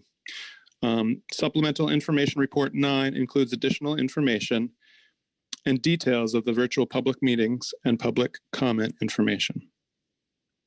So in summary, the HC has 2 action recommendations. First, draft a letter for council consideration on Nordic Aquafarms EIR, which may require a quick response process depending on the comment period timing. And second, draft a letter to the council for council consideration on Klamath Dam removal EIR, which also may require the quick response process, depending on the comment timing. The Habitat Committee appreciates the council's consideration of this report. Thank you. Yeah, thank you, Corey. Questions for Corey? And I see Pete's got his hand up. Pete? Thank you, Mr. Vice Chair. Thanks, Corey, for that report. Under the section on Nordic Aqua Farms, I noticed in the middle there, it says the intent of the project is to meet needs of the local domestic market, and local is in quotes there. Was there a discussion about what the scope of local is for this type of infrastructure investment? Thanks. Thank you for that question. Yes, there's sort of 2 levels I think Nordic Aqua Farms was referring to. I can't give you the exact numbers, but they are referring to sort of local, sort of community-based sort of domestic market. But from they're thinking more from the perspective of sort of the West Coast market as their local market that their aquaculture is addressing. And the idea that they presented was that by sort of making this plant within the United States, they're reducing sort of the challenging distribution market in the face of climate change, of getting fish from, say, Norway, where they're based, to the United States. Thank you. Thanks, Pete. Further questions for Corey? Okay, not seeing any there. Thank you, Corey. Thank you. Next up is the SAS report. And someone says, okay. Anyway, the SAS report and Megan Waters. Megan? Afternoon. Thank you to the council. Again, this is Megan Waters. I will be reading agenda item D1A, the supplemental SAS report 1 on current habitat issues. The Salmon Advisory Subpanel was briefed by Staff Officer Carrie Griffin on current issues discussed by the Habitat Committee. The SAS appreciates that the Habitat Committee monitors habitat issues and that impact salmon, and agrees with the statements in the Habitat Committee report regarding the state of salmon in Central Valley and the Klamath River. A particular concern to the SAS is the 2019 biological opinion for Central Valley operations and its apparent detrimental effect on Endangered Species Act listed salmon stocks. The SAS also appreciates information from the Habitat Committee regarding the efforts of Nordic Aqua Farms to develop a land-based site raising Atlantic salmon. The SAS is interested in any development of aquaculture on the West Coast and supports the council commenting on the environmental impact report when it becomes available. The SAS does have concerns with the negative environmental effects of aqua farms, i.e. the type of feed used, wastewater management, etc., and the raising of non-native species. The SAS encourages the Habitat Committee and the Pacific Council to closely monitor this project and other potential aqua farm projects in the future. And with that, I'll conclude my report and take any questions. Thank you. Thank you, Megan. Questions for Megan on the SAS report? Okay, seeing none. Thanks, Megan. Okay, with that, that takes us to public comment. And I don't know if we have any or not here. Where are we at? Nope. I don't see any. So since no public comment, that takes us to council discussion. And the Habitat Committee did have a couple recommendations for you to comment on.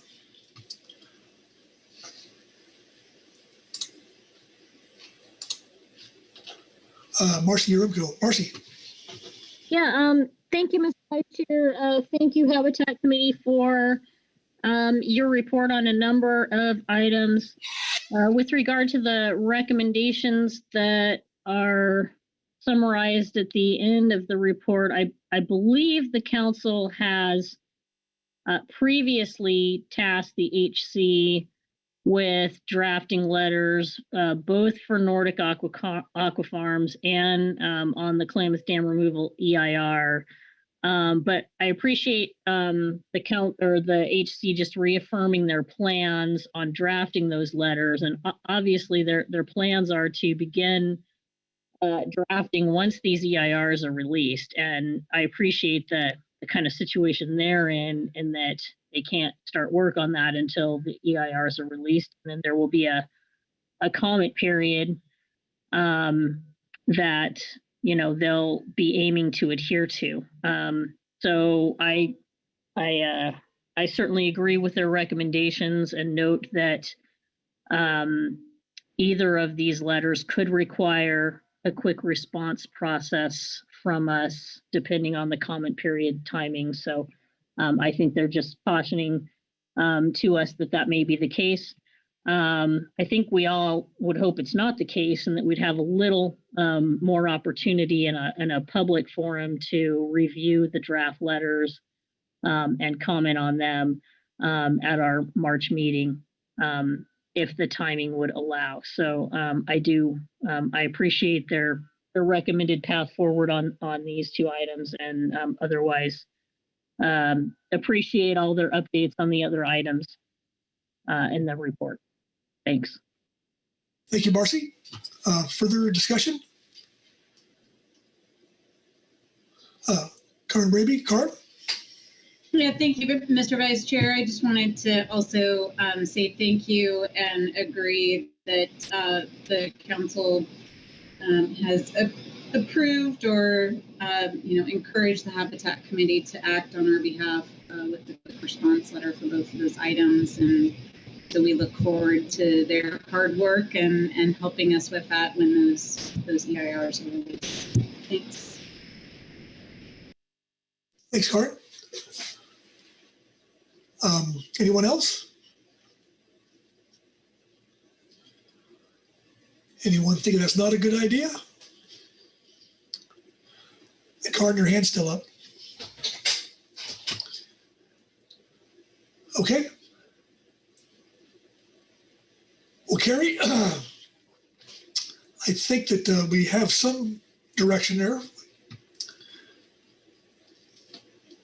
Yeah, thank you. The one thing I wanted to also mention, Corey read in the Habitat Committee report, the Chumash Heritage National Marine Sanctuary, and he also mentioned that that announcement is in the supplemental information report number 9. So I meant to say this in my overview, that in case someone's looking for that announcement in the Habitat agenda item, it's not there. It's an informational report, just to clarify. But yeah, I mean, it sounds like the council agrees with the 2 recommendations from the Habitat Committee. So we'll be in a little bit of wait and see mode here to see when those EIRs come out, and hopefully they'll encompass a council meeting. But if not, we'll be ready, and we, meaning the Habitat Committee, to put together a quick response letter as as indicated in their report. And I think that's it. I think that concludes your business on this agenda item. I don't see any hands, so I think we're good. So thanks, Gary. Okay, well, moving right along, gaining time, hopefully. We're going to E1 and John DeVore. John. Thank you, Mr. Vice Chair, council members. Agenda item E1 is the Groundfish NMFS report. Here for your consideration is, besides the situation summary, is a report on workload and rulemaking from the region, U1A Supplemental NMFS Report 1. From the Science Center, we have a supplemental NMFS presentation from Dr. Craig Russell from the Northwest Science Center, and then a supplemental NMFS Report 2 on salmon bycatch data that's available to inform council decisions. Let's see, there's a supplemental revised version of that salmon bycatch report. I guess that should be mentioned. And then you have a supplemental gap report here as well to help with that. So that's the basic overview. This is an informational agenda item. So with that, I would recommend you hear from from the West Coast region.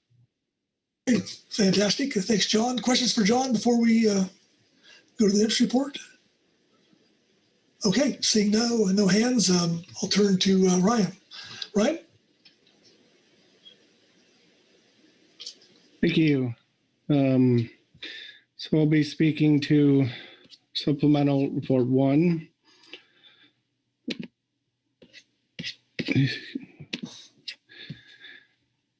So as you can see in our report here, we have a number of rulemakings that have published since the September meeting that I will touch on, give a little bit more background and color to.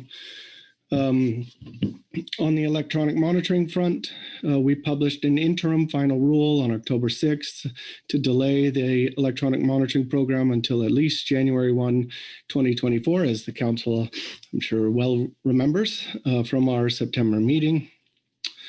In the second note here on EM, I did want to note, and happy to answer any questions on this, but we do intend to continue making progress on the bottom trawl and the cleanup electronic rulemaking that we've had planned for some time.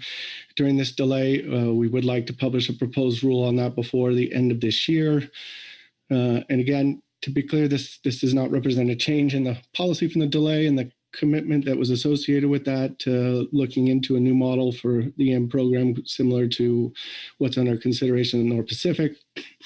I just remind folks that this rulemaking was specific to authorizing the use of EM on bottom trawl trips and non-whiting midwater trips, as the council recommended in 2017, and then a number of cleanup items that were recommended in June of 2020.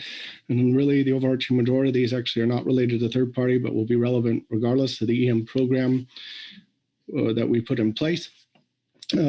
For example, specific regulations for the use of EM on bottom trawl and non-whiting midwater trawl trips, including catch retention, discard requirement options, maximize or optimize retention, allowing the formation of cooperative self-enforcing agreements, aka group EM authorization, and removal of limits on whiting vessels switching between observers and EM monitoring.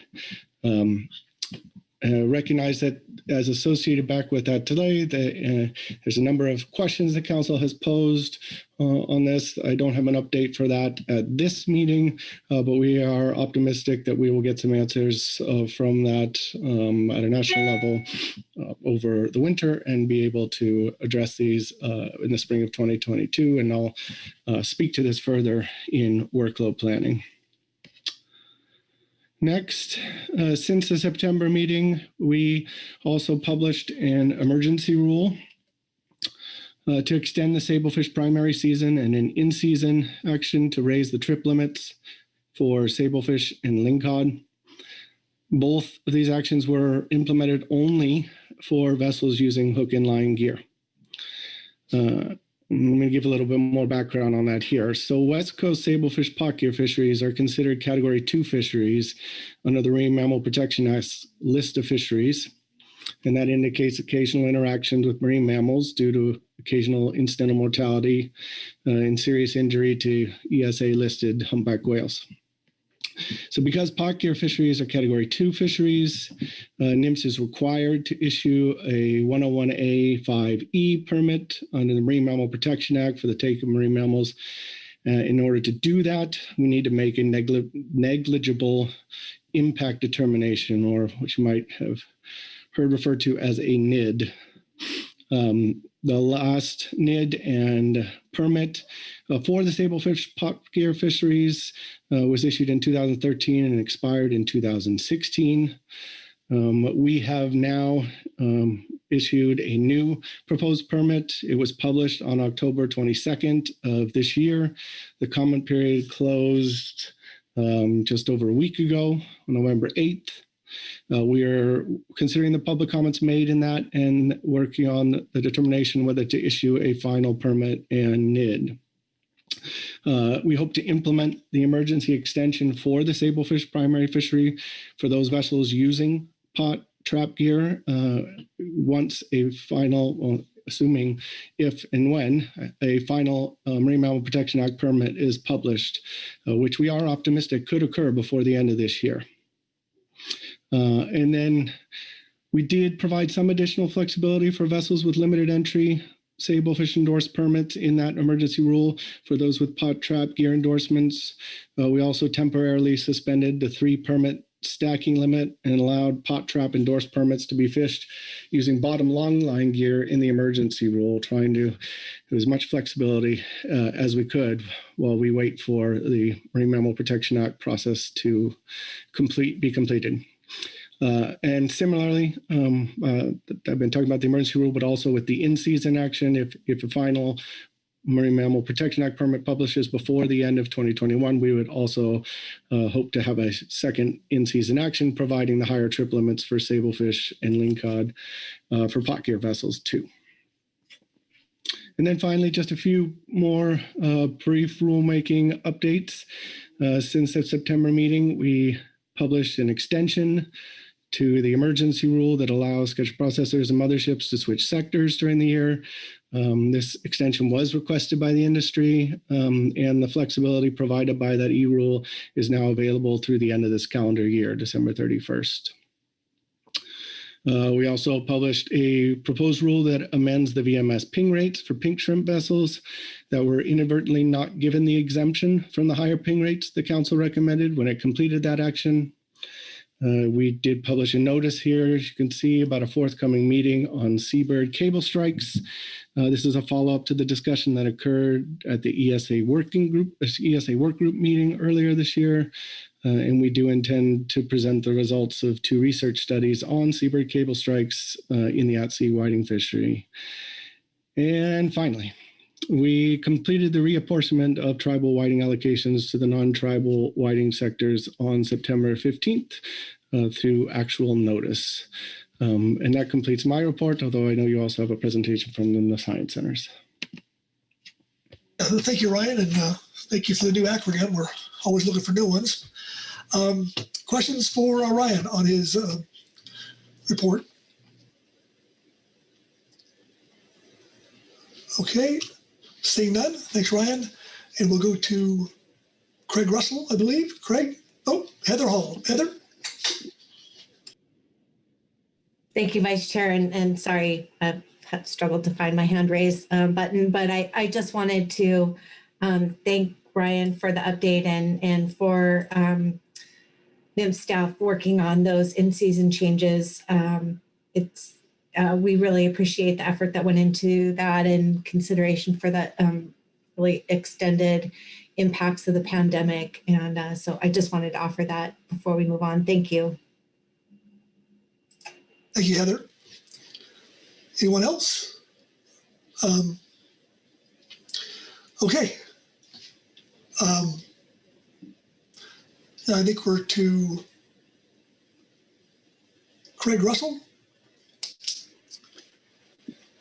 Very good. Good afternoon, Mr. Vice Chair, and good afternoon, members of the council and community. Can you hear me okay? We can. Okay. Thank you. For the record, my name is Craig Russell. I am the Division Director of the Fishery Resource Analysis and Monitoring Division at the Northwest Fisheries Science Center. And today, I and my colleague, Dr. Melissa Haltuck, will briefly discuss a few topics. Next slide, please.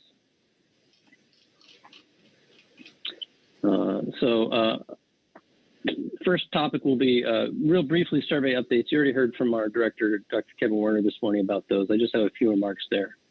Then I want to draw attention to our salmon bycatch report that we provided as a supplemental report. And then Dr. Haltuck will discuss the impacts of missing survey data on stock assessments. So next slide, please. All right. As Dr. Warner noted, all of our primary surveys and other smaller surveys and field work were successfully completed in 2021. In the interest of time, I will not review the slides on the surveys that I provided here, but certainly point you to those at your leisure for additional details on those surveys. In short, as we said, we completed those. One minor comment that's not on the slide that is something we encounter every year is that, of course, we encounter weather delays, some staff shortages, and other challenges that we don't experience very often, like an oil spill in Southern California during the second pass of the groundfish surveys this year that resulted in a slight reduction in sampling effort, not beyond what we experience in most years. I did want to also echo Dr. Warner's remarks that our success this year really was a result of our survey teams and our collaborators' diligence, their dedication, their sacrifice, and adaptability. And I want to express my personal deep appreciation to everyone who helped execute these surveys, from our office and field staff, our volunteers, the vessels and their crew, and the collaborators at all levels and in all organizations here. Of course, we will keep the council informed on our 2022 survey planning status throughout the year at regular council meetings, and we'll be happy to stand ready to provide any additional updates as you request, and of course, welcome discussion on our surveys. So if you could skip down to slide 7 now, please. Thank you. That'll take us to something I want to highlight very briefly. Again, this is our observed and estimated bycatch of salmon in U.S. West Coast fisheries, 2002 to 2020, produced by Dr. Kate Richardson et al. This is NMFS Revised Report 1 under this agenda item, and summarizes the observed and estimated bycatch of all salmon species observed in fisheries. And there's also the NMFS Supplemental Report 2, which provides the Excel data tables for this report. Next slide, please. I just want to highlight a few things here. This includes observed and estimated bycatch in sectors covered by the West Coast Groundfish Observer Program, or WCOP, and the At-Sea Hake Observer Program, or ASHOP. Two highlights from the report are shown on this slide. First, for 2020 Chinook bycatch, hake sectors had the lowest bycatch since 2009, and the shoreside non-hake and non-catch shares bycatch were similar to previous years. Also, for the 2020 coho bycatch, similar and comparatively low levels were observed to previous years. Our report description is in the briefing book with more detail and a number of figures breaking down bycatch by sector or sector group as well. And so Looking ahead, I think that takes me to our final topic here on the impacts of missing survey data on stock assessments. This is a topic that the GAP asked about during the council June meeting, and we committed to providing you this analysis then. Dr. Hasty presented this information at the joint GAP and GMT meeting yesterday, and I have Dr. Melissa Haltuck with us today to present her analysis and this information today. So if it's all right with you, I'd like to hand it over to Dr. Haltuck now to conclude our presentation, and thank you for this opportunity to share my thoughts with you today. Thanks, Craig. Melissa? Thanks, Craig and Vice Chair Pittinger and council members. So as Craig said, this is a continuation of a conversation that started in June about what happens if we are missing survey data similarly to the last assessment cycle.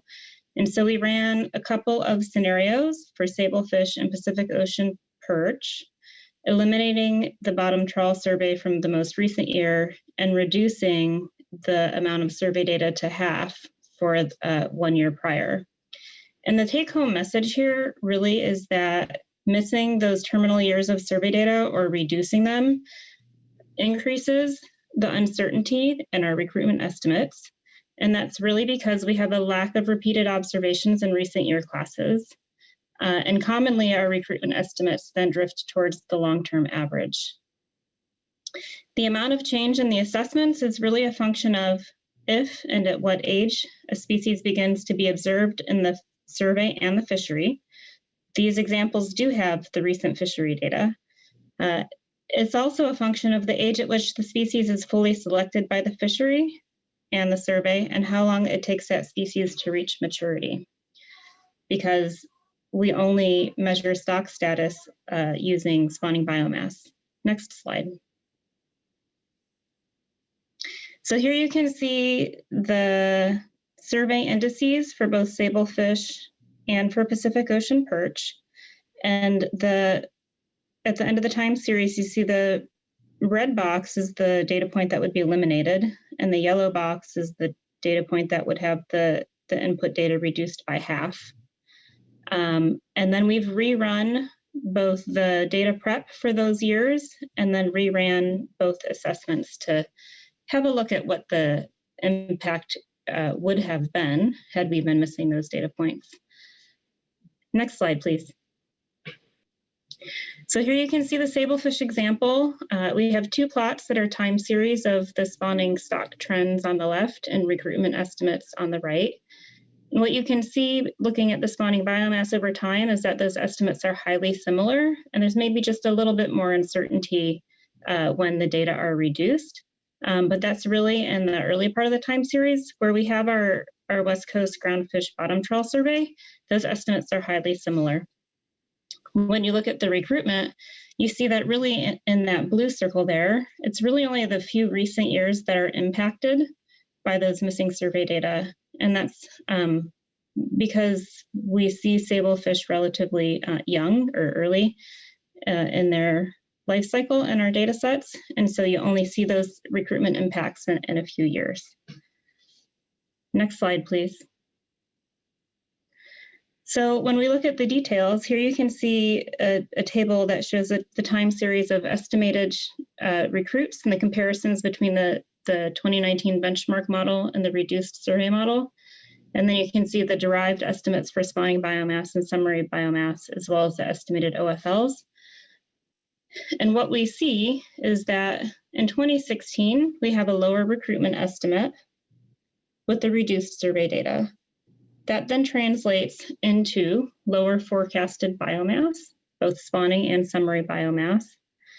And then really that increases the uncertainty in the OFLs just a little bit.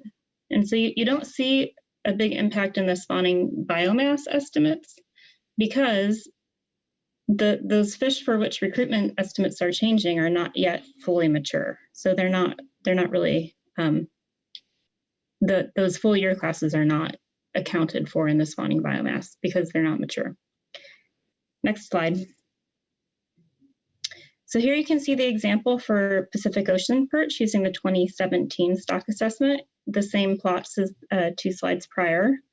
And here you can see that while the trends in the spawning stock output are similar, they're slightly lower when you reduce the data, and the uncertainty bound is a little bit lower as well. When you look at the estimates of recruitment deviations over time, you can see that the changes between the 2017 model and the model with reduced data impact more recruitments. That's because of the longer life history for POP and them taking longer to recruit into the survey data. And you can see that in most of those points, those red triangles where you have less survey data are reduced towards essentially the long-term average or 0 deviation. And then that top point, that large recruitment in 2008 is similar, but just slightly higher with less data. Next slide, please. So this is the same table as before, showing estimated recruitment, spawning output, summary biomass, and estimated overfishing levels. And what you can see here is that you have a higher 2008 recruitment, slightly higher, which largely offsets a lower 2008 biomass estimate or spawning output estimate. And really this kind of comes out in the wash and produces similar OFLs in the recent years.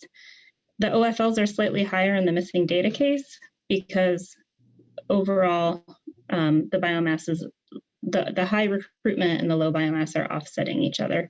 And that larger 2008 cohort is more fully selected by the fishery than the other older fish. So fishery selectivity is also playing into the estimated OFL here is really the take-home message. And that's the last slide I have. Essentially, we're just to recap, we're seeing bigger changes in estimates of recruitment, but we will have the 2021 survey data, so we will get a look at the kind of the year classes that we missed last year. And so I think those reductions, perhaps the increases in uncertainty that we see in this analysis, which are relatively small, will be reduced going forward because we have that 2021 and forward-looking survey data. Thanks. Thank you, Melissa. Questions for Melissa on, or even Craig on his presentation? Okay. All right. Thanks. Thanks for that. And with that, we'll go to the GAP report. And I see Tom Libby is on the docket. Tom? Good afternoon, Mr. Vice Chair, members of the council. Tom Libby reading agenda item E1C, Supplemental GAP Report 1 for November 2021.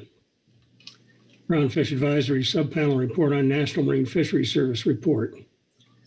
The Groundfish Advisory Subpanel received an update on National Marine Fisheries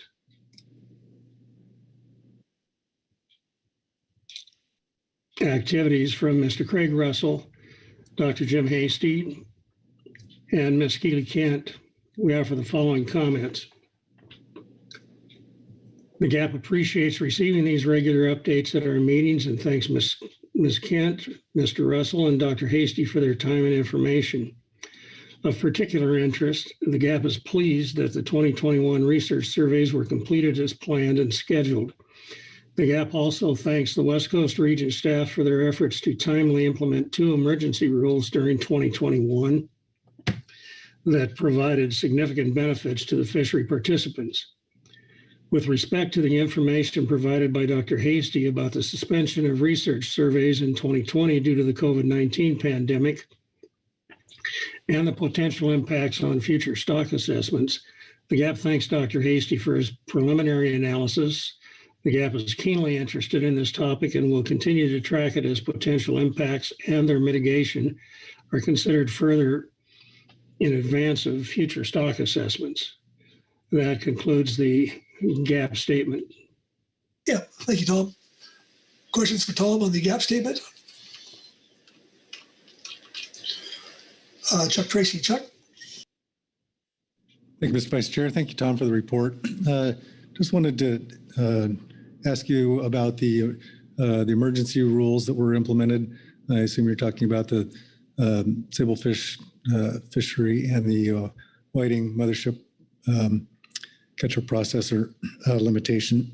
I just on the latter, could you tell us how many vessels took advantage of that, or how many times that rule was utilized this year?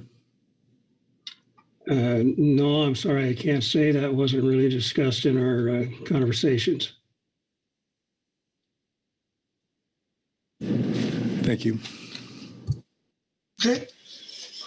Thanks, Chuck, for the questions for Tom. Okay, seeing that takes us to public comment. And I don't see any public comment cards in last time I looked. So that would take us to council action. So looking for any hands potentially.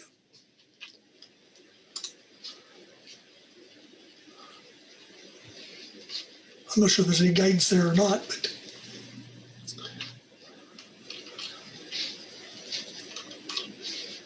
okay. I guess I'll turn to John and see what if we're done here, since I don't see any hands.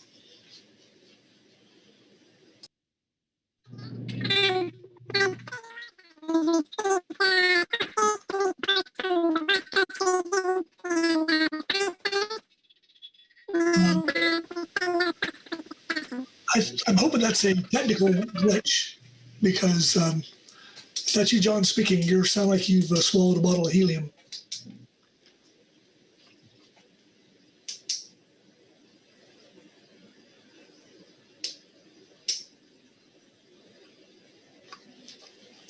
John, are you there? Yeah, apologies. My headset is dying, and so I used a different mic, and that transition just doesn't work well. That's true, it didn't. Yeah, sorry about that. Okay, yeah, I'd say that you are done with this agenda item. You've received reports and updates from the West Coast region and the science centers, and a report from the GAP, and there have been no subsequent questions from the council members, so you have completed this item. Very good, thank you. And I will look to you to go straight to E2. Okay, thank you. Agenda item E2 concerns the adoption of stock assessments and rebuilding analyses endorsed by the SSC.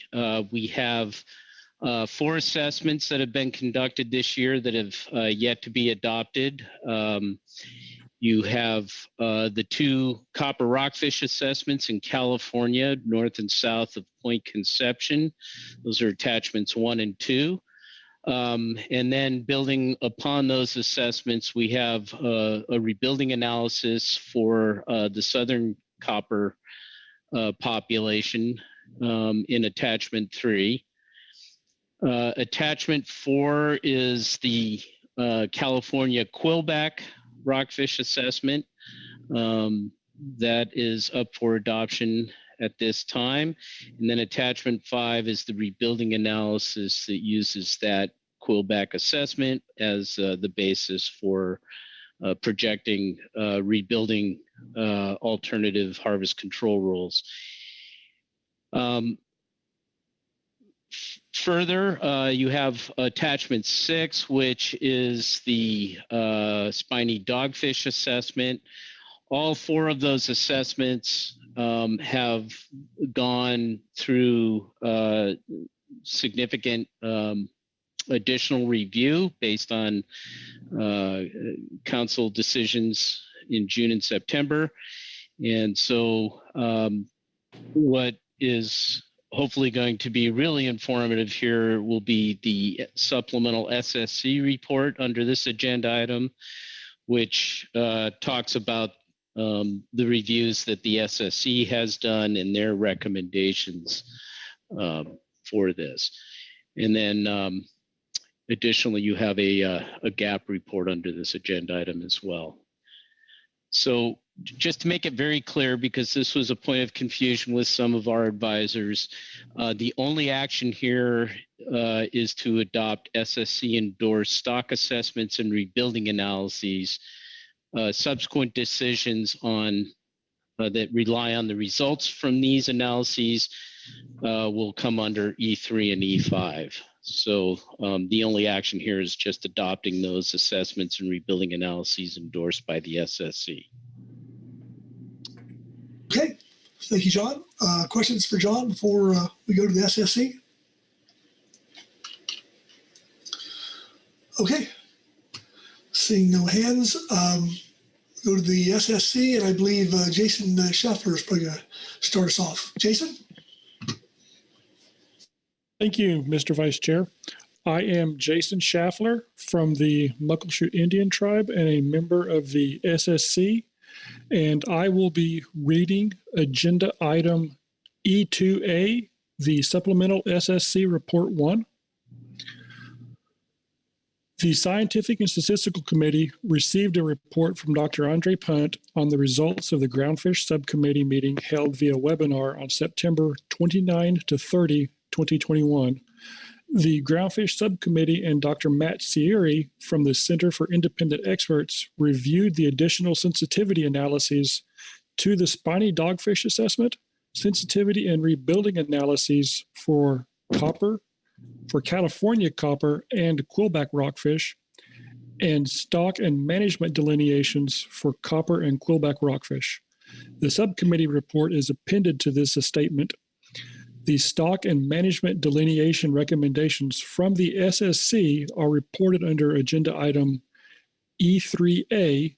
The SSC thanks the assessment authors for their continued extensive and thorough work in response to questions and concerns raised by the council community. For Pacific spiny dogfish stock assessment, the SSC reviewed and discussed outcomes from the Groundfish Subcommittee review of additional requests for analyses of the 2021 spiny dogfish assessment made by the council at the June 2021 meeting. These included deeper explorations into the plausibility of the survey catchability coefficient Q estimated in the base model, given the seasonal migrations of spiny dogfish. The analyses reviewed at the September Groundfish Subcommittee meeting were challenging to both develop and interpret due to highly skewed data distributions, the presence of extreme catch events, confounding model factors, and generally poor model fits. However, the results indicated that bottom trawl fishery bycatch rates reflect fairly strong seasonal shifts in availability, such that catch rates were considerably greater in the winter months relative to the summer months during which the West Coast bottom trawl survey is conducted. The SSC concurred with the Groundfish Subcommittee findings that in light of these results, the base model assessment estimate of survey Q is likely too high as a central value.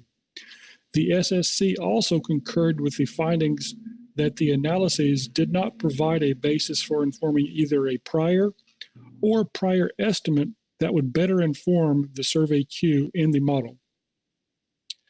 In light of this finding, the SSC also concurred with the Groundfish Subcommittee recommendation to neither accept the previous base model nor reject the current benchmark assessment. Instead, the SSC recommends modifying the decision table in the assessment to incorporate support for a lower value of survey Q. Specifically, the SSC recommends dropping the lowest state of nature from the existing assessment, in which Q was estimated to be 0.9, as implausible, and shifting the decision table such that the high state of nature is unchanged and the current base model becomes the low state of nature. The SSC recommends adopting a new base model with a fixed value of Q between the new low 0.586 and the previous high 0.3 states of nature, which would lead to a base model in which Q is fixed at 0.43. This approach is analogous to the approach taken with the 2017 Pacific Ocean Perch Assessment to arrive at a plausible value of steepness during the mop-up panel review for that assessment. That occurred during the November 2017 SSC statement.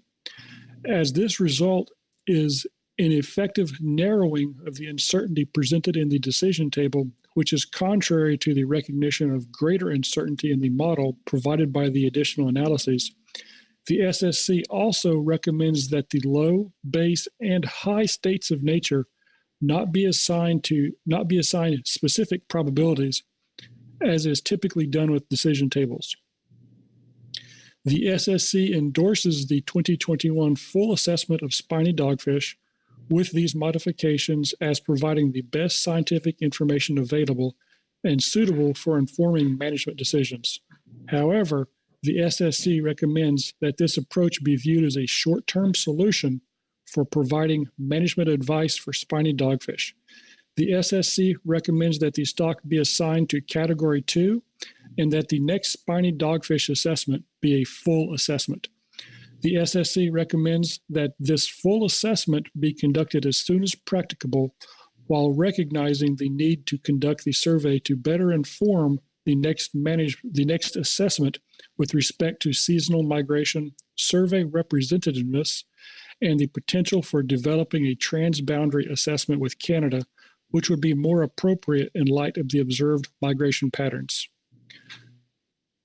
Elasmobranch reference point concerns.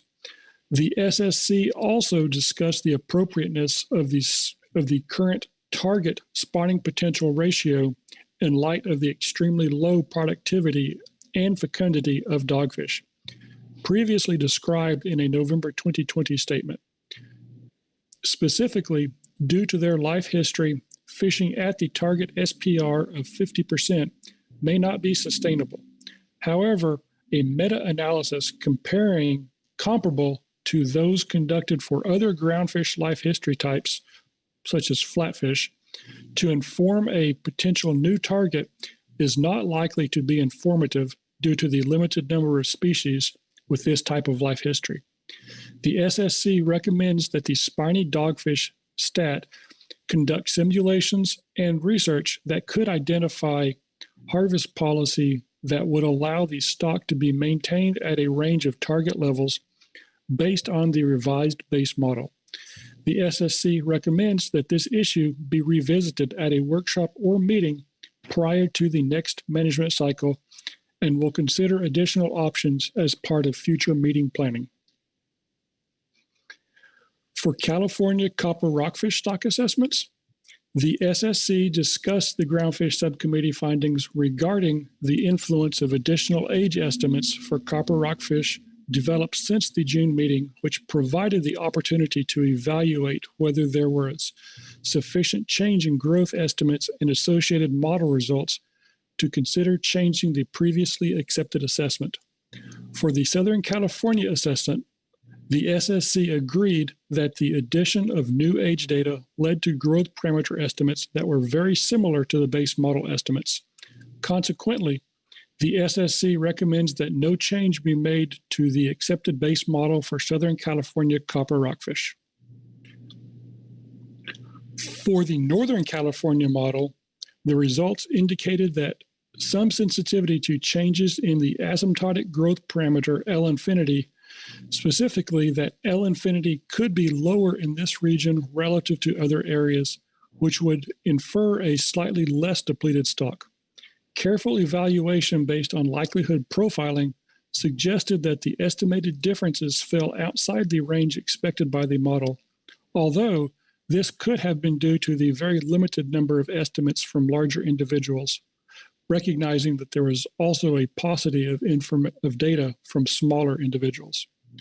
This suggests that there may be growth differences between Oregon, Washington, and California, although it is also possible that faster growing individuals are being removed at a faster rate by fishing, or that larger, older fish are in closed areas where they are not encountered.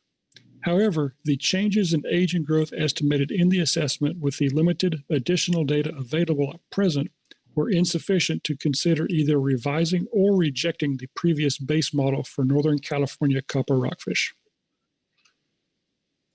Consequently, the SSC continues to endorse the 2021 data moderate assessments of copper rockfish in Southern and Northern California as providing the best scientific information available and suitable for informing management decisions. The SSC recommends these stocks be assigned as Category 2 assessments. The SSC notes that both additional age data and additional sources of relative or absolute abundance could be available to future assessments to better resolve stock status and address issues that were raised during the review of the 2021 data moderate assessment.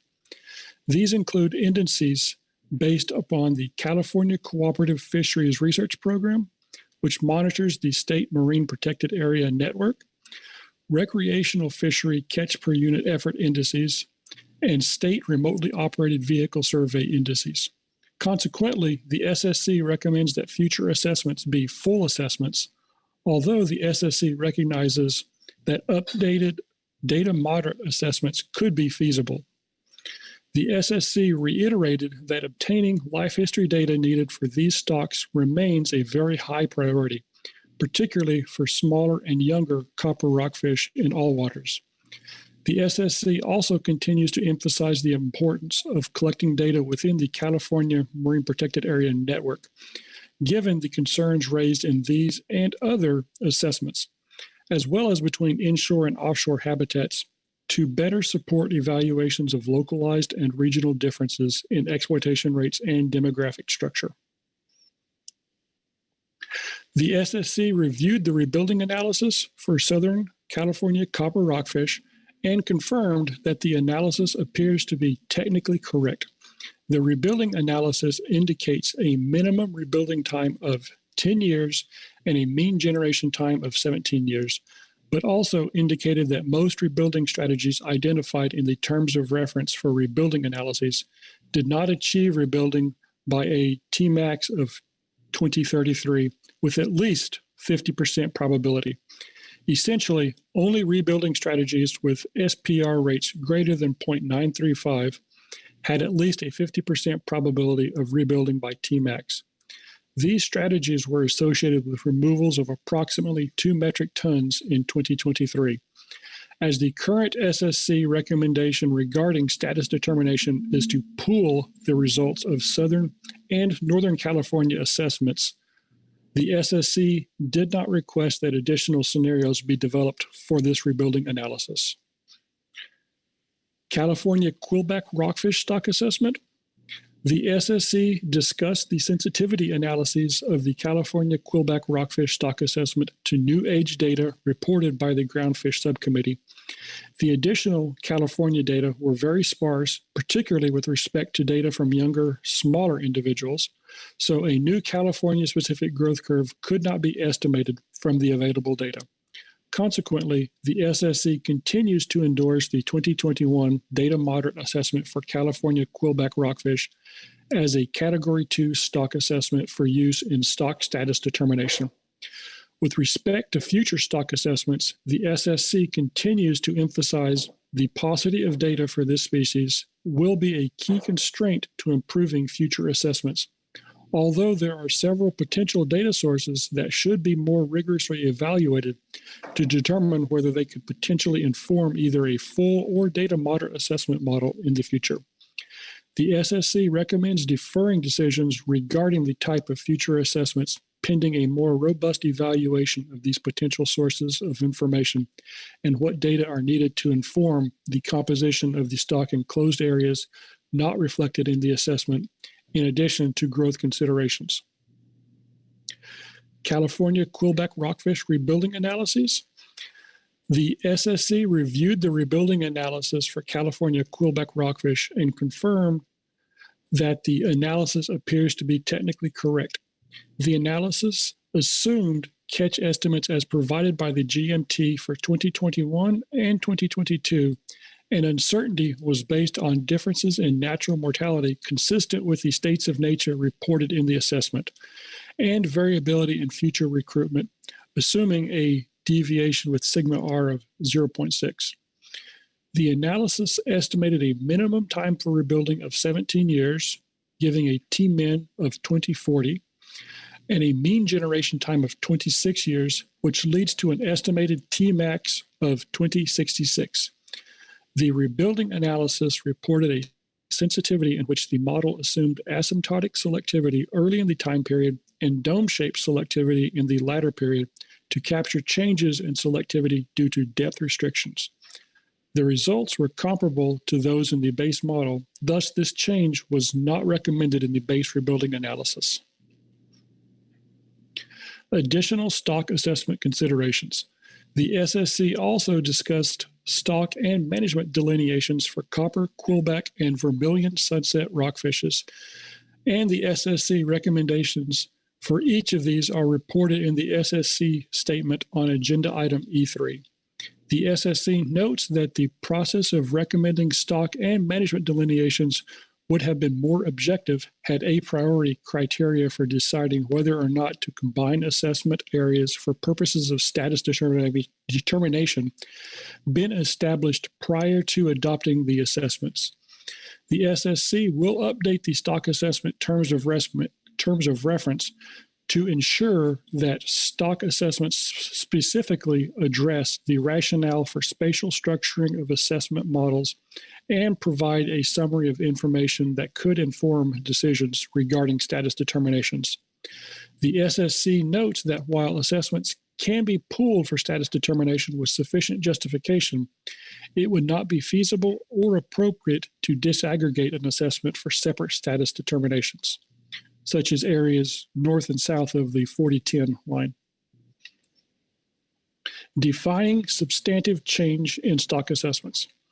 In light of the multiple sensitivity analyses evaluated as part of the 2021 stock assessment cycle, the SSC also discussed the merits of developing a priori criteria for evaluating the consequences of sensitivity analyses of previously endorsed assessments. The SSC recognizes the need to ensure that decisions made with respect to such analyses are objective, repeatable, and risk neutral. The SSC will discuss this issue further at the upcoming post-mortem meeting that could recommend a more focused workshop or process to address the concern. Such an effort could benefit from participation by the CPS analyst and the SSC CPS subcommittee. So I would be happy to answer any questions, or I might rely on John DeFore to help me answer such questions if the council has them. Okay. Thank you, Jason. Questions for Jason on the SSC report? Marcy Uremko. Marcy? Yes, thank you, Mr. Vice Chair. Thank you for the report, Jason. I looking at the near the end and your discussion about additional stock assessment considerations and the process of recommending stock and management delineations would have been more objective had a priori criteria for deciding whether or not to combine assessment areas been established.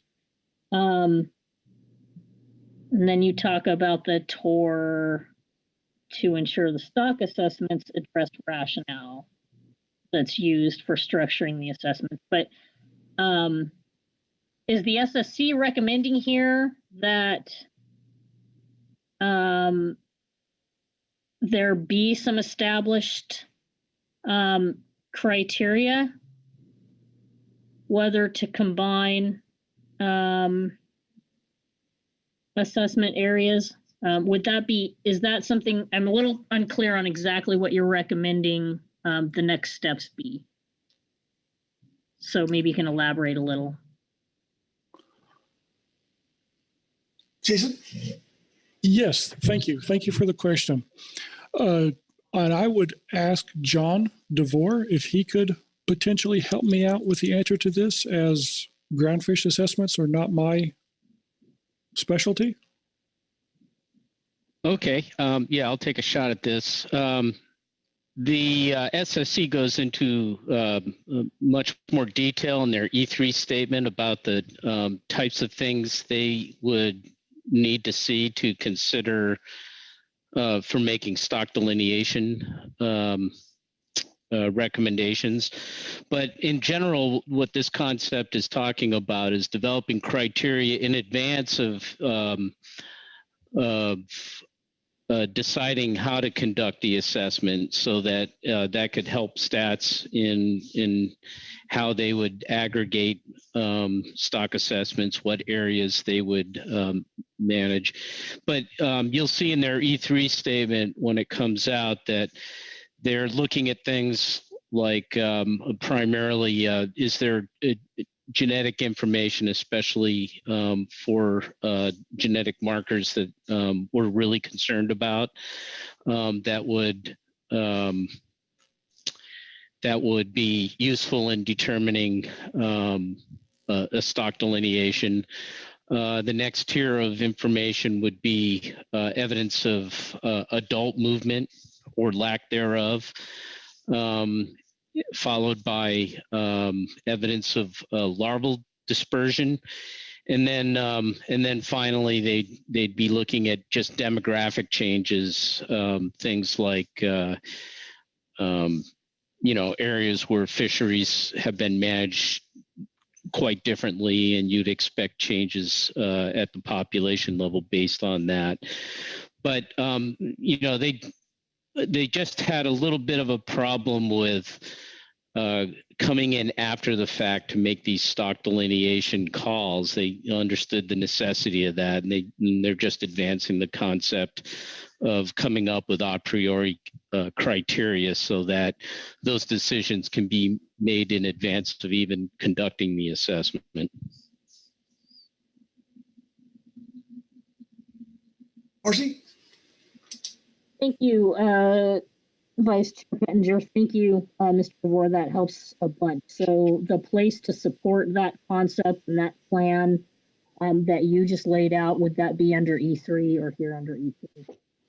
Well, E3, but also under future workload, right? Because, setting up workshops and things like that is something that should be considered along with other workload priorities.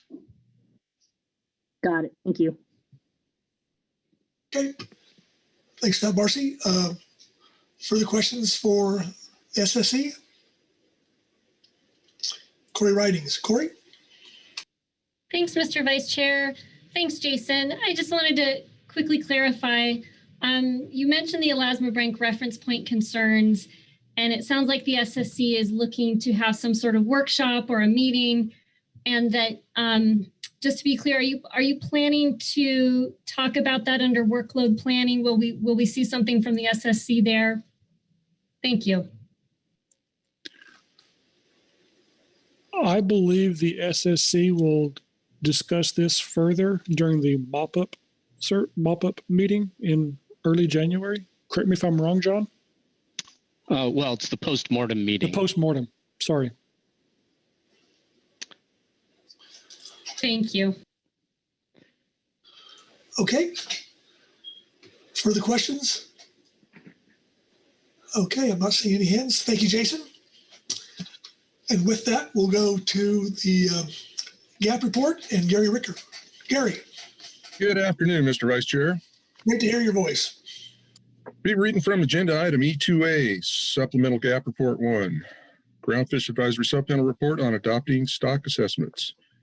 The Groundfish Advisory Subpanel reviewed the information on the adoption of stock assessments to be used to inform management in 2023 and beyond. The GAP offers the following comments and recommendations on stock assessment adoption. For spiny dogfish, the GAP is grateful to the Council for acting on our recommendation for additional work on the dogfish stock assessment. We also appreciate the time spent by the stock assessment team in addressing the Council request. Mr. Corey Niles of WDFW merits specific recognition for the analysis he provided to the mop-up stock assessment review panel because it clearly and succinctly addressed the issue at hand, that is, catchability of Q in the West Coast Bottom Trawls Survey. Mr. Niles' analysis was critical to informing the mop-up panel's conclusion about Survey Q. The 2021 dogfish assessment is in some ways an improvement from the previous assessment, specifically in the updating of how stock fecundity is parameterized. Importantly, the assessment also shows that the dogfish stock has remained relatively stable over the past decade under current harvest levels, and that the stock is expected to remain stable into the future under various harvest levels, including ACLs, similar to recent year average annual catches. Where uncertainty remains is in the scale of the population, and this scale is directly tied to Survey Q. In adopting the dogfish assessment, the GAP recommends the Council be cognizant of the management implications associated with ACLs across the range of Q values. For example, the potential need for sector allocations and in-season management tools at higher Q values, and to balance those against the projected stability of the stock that shows a low conservation risk.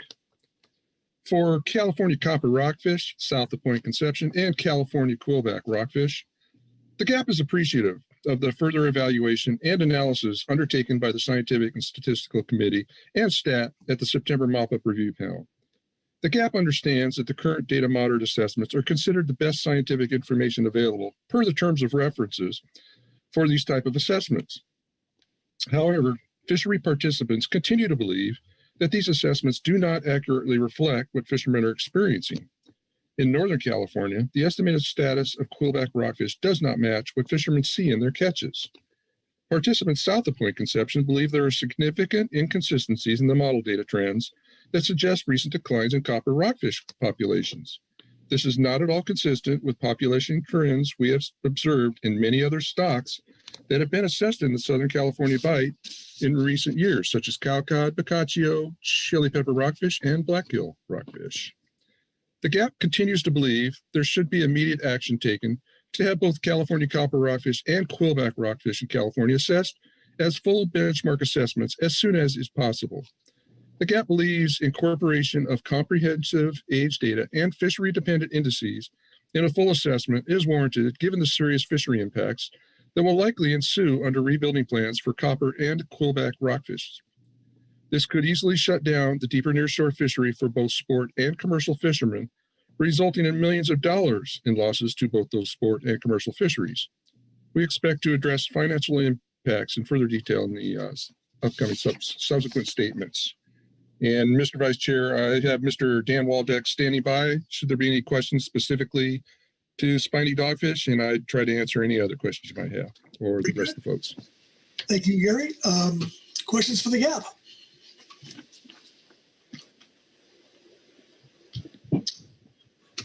I'm not seeing any hands. So thank you, Gary. Thank you, Mr. Vice Chair. Have a good afternoon. You bet. And that takes us to public comment. And we have one sign up, and that'd be Ben Nickton. Ben. Thank you, Mr. Vice Chair, members of the council. My name is Ben Enticknap, representing Oceana. It's a pleasure to be with you here today. Preventing overfishing, rebuilding overfish stocks, and basing decisions on the best available science are core tenets of the Magnuson-Stevens Act. These are also core issues for conservation, which is why I'm commenting here today. And as evident by the actions of this council in the past to rebuild other overfished groundfish species, they are core to this management body and the West Coast region. As you know, the stock assessment for copper rockfish south of Point Conception and the assessment for quillback off California conclude these stocks are below the default minimum stock size threshold value of 25% of unfished biomass. Copper rockfish south of Conception are estimated to be at 18.1% unfished biomass, and quillback off California are estimated to be at 14% unfished biomass. And it's long been known that long-lived rockfish like these are highly vulnerable to the effects of fishing. A study referenced in our letter that's included here in the briefing book looked at the vulnerability of 90 managed West Coast groundfish stocks and identified quillback and copper as being of major concern regarding their risk to being overfished. In fact, their vulnerability rankings are among the highest of 90 managed groundfish species reviewed in the study. Part of the problem is that quillback and copper are managed in assemblage along with many other nearshore rockfish species where the overall catch limit for the full assemblage risks overfishing individual populations within the assemblage. And there were warning signs that this was happening. The last quillback assessment in 2010, for example, found a 52% chance that quillback rockfish was experiencing overfishing. The assessments before you now both found that biological overfishing was happening and that quillback off California and copper south of Conception are far below healthy levels. At its June 2020 meeting, the SSC endorsed both assessments as the best scientific information available and suitable for informing management decisions. And we appreciate the hard work that went into preparing these assessments. We appreciate the rebuilding analyses and the multiple scientific reviews, as well as the opportunities for public engagement in this process. And now, following the SSC endorsement and the subsequent scientific review, we urge the council to adopt these assessments as well as the rebuilding plans so we can start the process of restoring these vulnerable rockfish populations back to healthy levels. Thank you for your time. Thank you, Ben. Questions for Ben on his testimony?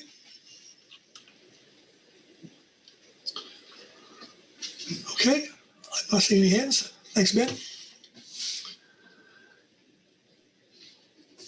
And that will bring us to council action.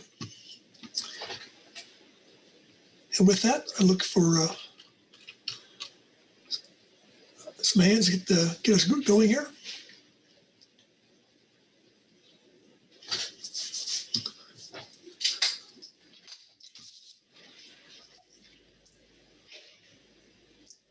Maggie Summer. Maggie?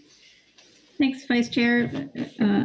I'll kick us off with really an expression of appreciation for all of the work that has gone into all of the additional requests completed in response to the council's concerns and questions about the assessments, the stat teams, and additional contributors of analyses really stepped up, did quite a bit of work, and the review processes that these have undergone, including by the Groundfish Subcommittee and the full SSC, have really been extraordinarily thorough, I think.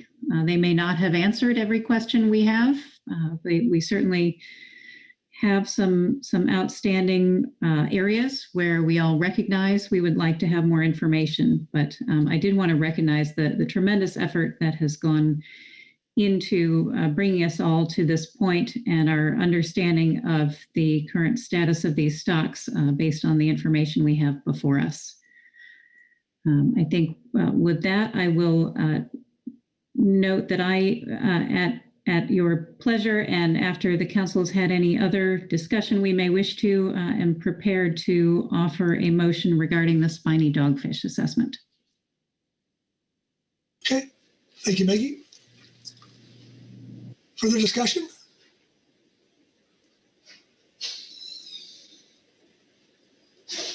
Marcy Ripko. Marcy. Yeah, thank you, Vice Chair Pettinger, and thank you, Maggie, for the lead off. I guess I don't have any initial comments. I am prepared with a motion when the time is right on copper and quillback. So it's fine for me to go first or spiny dogfish to go first. I don't have a preference there.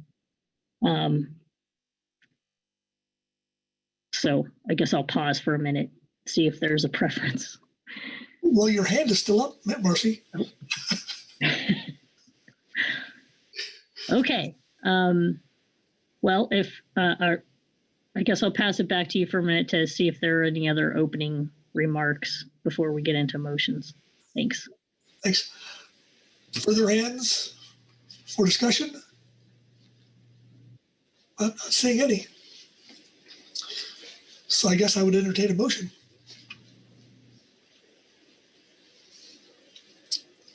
Marcy. Okay, thank you, Vice Chair Pettinger. My motion is off to Sandra and Chris, and hopefully it will be on the screen shortly.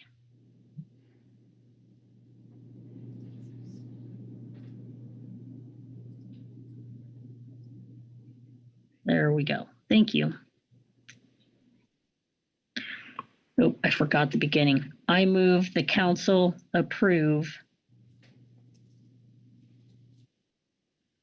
the data moderate length-based stock assessments for copper and quillback rockfish off the coast of California in 2021 using catch and length data and their corresponding rebuilding analyses for use in management as shown in agenda item E2 attachments 1 through 5.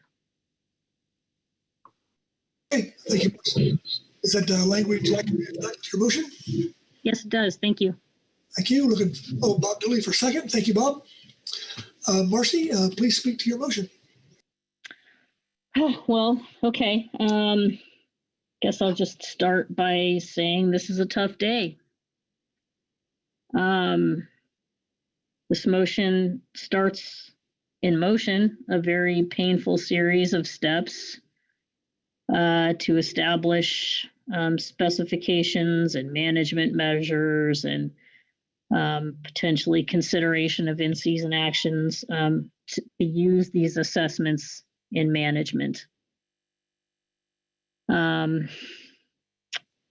being said, thinking back over the past few years and our recommendations on stock assessments, we asked for the use or the implementation of data moderate length-based assessments,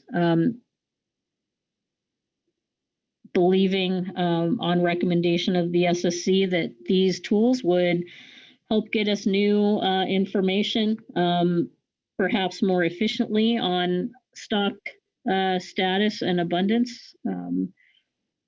And we understood that they would be somewhat truncated processes, both in the review and in the data analysis conducted. So, you know, I think there's been a lot of discussion about adhering to the TOR and the bounds of the length-based assessments. And I think there's no question that within the confines of this type of model, every possible inputs that were available were explored as thoroughly as they could have been. And folks worked very hard, very long to evaluate, you know, where we might be able to work or make improvements or ensure that, you know, we were doing the best we could on the modeling side. But here we are. All of these efforts, you know, at the end of the day, still leave us where we're at with these assessments that off California don't paint a very pretty picture of the status of the copper and quillback resources off the state of California. And so we will embark on using them in the upcoming biennium for management. I think I've certainly learned a few things along the way with this process. One, how important the pre-assessment data workshops are, and how important it is that we be all, I think, collectively committed to bringing the full suite of available data that might be available. And that means looking far and wide and consulting early with collaborators, with folks in the research community that may have resources that we might draw upon in terms of otoliths or other EFI that they've collected in various surveys that may not feed in directly to our stock assessors. So that's certainly a lesson learned that we will be working hard behind the scenes to build those relationships and improve our connectivity with all folks in the research community that might be able to help us in the future. Also that we come to those pre-assessment workshops with an understanding of our catch data and potential discrepancies and how we might resolve them, because we don't want to wait until an assessment is already done with data that might contain outliers or errors that we haven't vetted thoroughly through a review process. All of that said, and again, acknowledging the extra lift between June and September by the Groundfish Subcommittee and the SSC and the stock assessors to go through repeated reviews and questions and answers and requests for inclusion of additional data and the quick work on the part of the Newport lab to do some aging between June and September. At the end of the day, we're still where we were in June. And so it is what it is. And that said, the results simply just don't comport with what CDFW's catch data has captured for fishery removals over time for copper and quillback. We presented that information back in June in a supplemental CDFW report, just demonstrating that contributions of both copper and quillback to our overall catches of minor nearshore rockfish throughout California, the proportion of the catches have increased in recent years. Meanwhile, the results from the stock assessments truly suggest that these stocks just shouldn't be available to fisheries. I mean, in that low of abundance, it's very difficult to reconcile what we're seeing in our catch data and what our fishery participants are seeing on the water with regard to catch, and reconciling that as well with other stock assessments of nearshore or shelf stocks that inhabit the same environments that show much different trends. Also, at least in the case of copper rockfish, previous data moderate assessment using the index-based method rather than the length-based method was used for management. I think it was 8 years ago. And that assessment painted a very different picture of stock status. So it's difficult with that information out there, and the fact that a different data moderate assessment type was used at the time and produced such different results. It's difficult to be here in the position now with a different type of data moderate assessment and no way, no process to attempt to reconcile the two data moderate methods. And in fact, we haven't built a process like that. And really, I think the solution that all folks have pointed to is, well, the way to resolve it is to conduct a full assessment as soon as possible. So certainly support that idea as soon as practicable.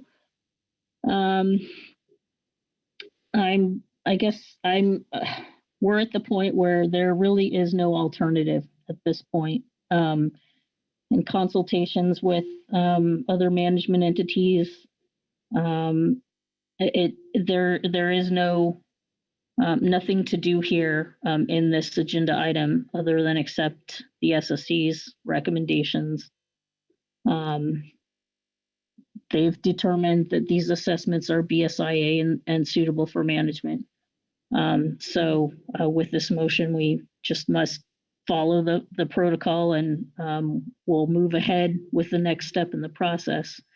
I appreciate the gaps, 2 paragraphs summarizing their concerns. They're very succinct and very eloquent. I'm appreciative that they will be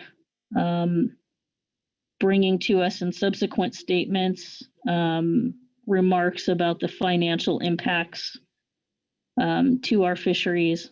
I think the time to consider those impacts and balance the collective needs across our specifications with all of our groundfish stocks. We'll have an opportunity to consider that in future agenda items this week and beyond.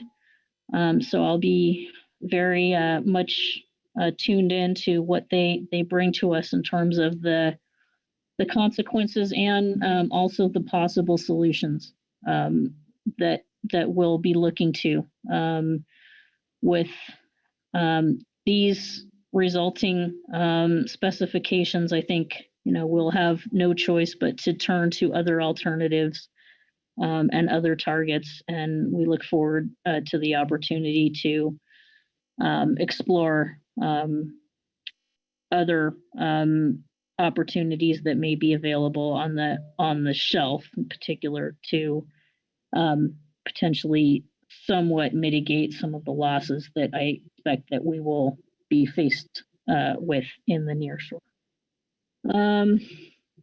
So I guess that's it. I'm, wish I wasn't making this motion, but again, I feel like this is the next step forward. Thank you. Thank you, Marcy. I know that wasn't easy. Discussions on the motion? Mark Grelnick. Mark? Thank you, Vice Chair Pettinger. And with a heavy heart, I guess I'll vote for the motion because we don't really have a choice. But I do want to, echo what Marcy has said with regard to these the assessments sort of suggesting these stocks are going a different direction than other similarly situated stocks. It's also a little difficult for me to reconcile the low abundance of these stocks, particularly quillback, when much of their habitat has been and remains off limits to fishing. I don't know what percentage that is, but it's hard for me to see, with much of the habitat off limits for 20 years, and much of it inaccessible today, how the stock could be as low as this stock assessment purports it to be. But it's the only science we have right now, so that makes it the best available science. And I'll support the motion. Okay. Maggie Summer. Maggie. Thanks, Vice Chair. Thank you for the motion, Marcy, and I certainly understand the impact that this will be having on California fisheries. In terms of process, I will be voting for this motion. We certainly do have a choice, but our choice would be to recommend against adoption, I believe, only if we felt there were some additional avenues of that required further analysis to resolve. And as I said in my comments earlier, there has been quite a bit of work, and it does not appear to me that the data currently exist to inform any further work that would potentially result in an improved understanding of the status of these stocks. So I do think this is the best science available we have to use right now. And I do support the motion and adoption of them, and just want to, like others, express how much this has highlighted for me the importance of so many of our nearshore data collection activities, whether that's our fishery dependent activities from which we gather, of course, catch and effort, but a lot of biological data as well, but also fishery independent efforts. And there are numbers going on by various state agencies, including ODFW, as well as the National Marine Fisheries Service and others. And those really are tremendously important. And I know that in my mind, and I think in many others, this is really emphasizing the need to continue and expand support for those nearshore research efforts. Thanks. Yeah, thanks, Maggie. Anyone else?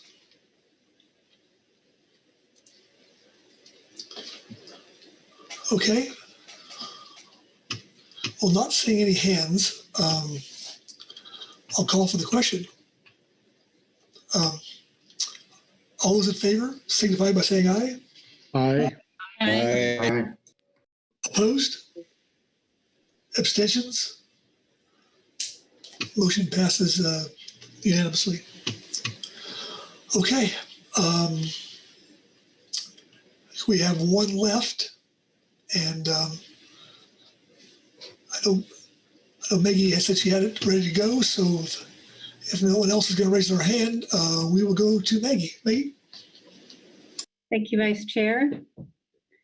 I move the Council adopt the spiny dogfish assessment presented in Agenda Item E2, Attachment 6, September 2021, with modifications to the decision table and a Category 2 assignment as described in Agenda Item E2, Supplemental SSC Report 1. Okay. Is language on the screen accurate? It does. Thank you. Thank you. Seconded by Virgil Moore. Thank you, Virgil. Maggie, please speak to your motion. Thank you, Vice Chair. Just repeat or refer to my earlier comments, appreciating all of the significant additional work done on this as on the other assessments by the assessment teams, other analysts, and the reviewers. The SSC report to us today was very comprehensive. It described the decision table modifications as being the elimination of the original lowest state of nature, where survey catchability or Q value was equal to 0.9, because they found that was found to be implausible. The original base model, in which the Q is equal to 0.586, then becomes the new low state of nature, and a new Q value fixed at the midpoint between those values results in a Q of 0.43 underpinning a new base model. Also note that the SSC recommended that the states of nature not be assigned specific probabilities due to the uncertainty related to this revision. They endorsed the assessment with this decision table modification as the best scientific information available for use and management, and recommended that it be a Category 2 assignment. And I would support those, and this motion reflects that. Before I conclude, I do want to also acknowledge the SSC's recommendation that the next assessment be a full one, conducted as soon as practicable, but recognizing the need for additional research to address some of the survey catchability, representativeness, some of the migration, and in particular, some of the transboundary issues prior to the next assessment, if possible. We will certainly have an opportunity to consider this during the next groundfish stock assessment prioritization process, and would hope for input from the Science Center on whether sufficient new data would likely be available in the next cycle, recognizing that that is going to be upon us sooner than we think. So we will see when new information is available. The SSC also recognized some concerns about harvest policy related to elasmobranchs, and that the current target SPR of 50% may not be sustainable.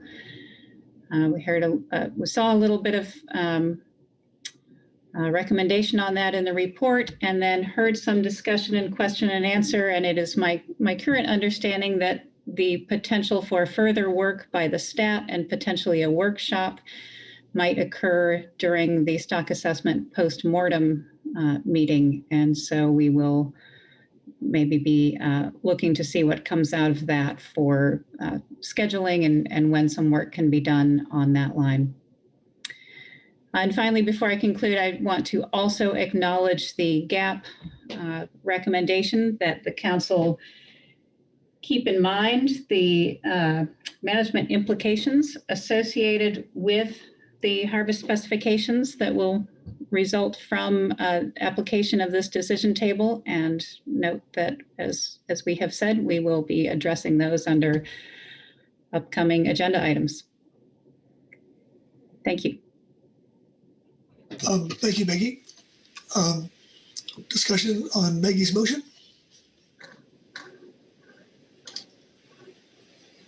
Corey Niles. Corey?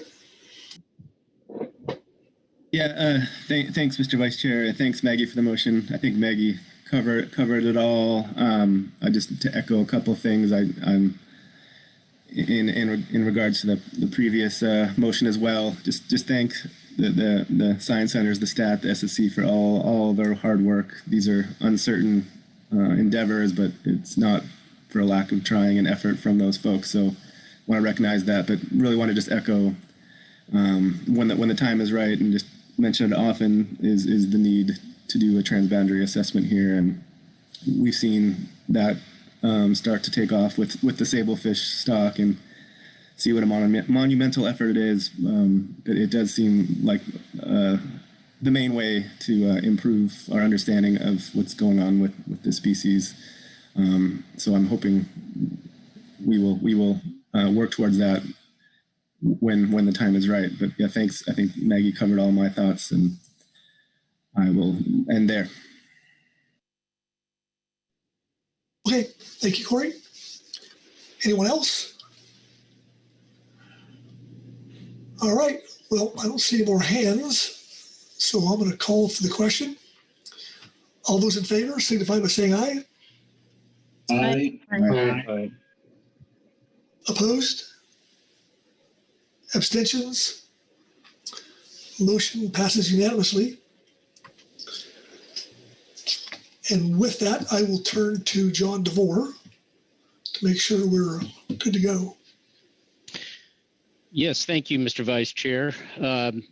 You have completed all the considered actions under this agenda item. You've adopted all the stock assessments and rebuilding analyses endorsed by the SSC.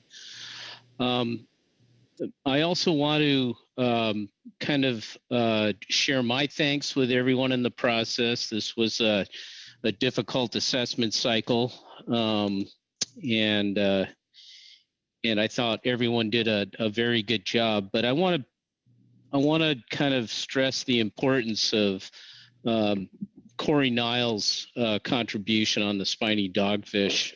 The GAP called attention to that in their statement, but quite frankly, the analysis that Corey presented at the mop-up panel in late September really spurred the discussions in the right direction for spiny dogfish. So I don't know if the rest of the council really understands just how important that contribution was. So I wanted to underscore my thanks to Corey for bringing that forward. But with that, I would say you have completed this agenda item, and thank you very much. And yeah, thanks, John. And I see Marcy's hand came up. So go ahead, Marcy. Yeah, thank you, Mr. Vice Chair, and thank you, Mr. DeVore.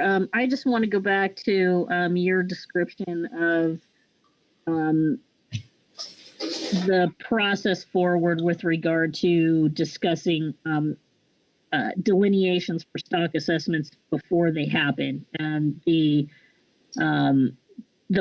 criteria that might be identified in advance by the stock, or the criteria identified, I guess, by the SSC that we would presumably support, and that process be. I think what you're suggesting is that, one thing we've learned is that we need to have some clear discussions about that and agreement on the stock partitions before the assessments begin, and that, you know, consider all of that list of things that you outlined. So I do hope that happens. It didn't sound like it would be a huge lift. I don't know if you were planning to take that up in the postmortem, or if that is, it sounded like more like a plan for a future workshop that we would then take up under agenda planning.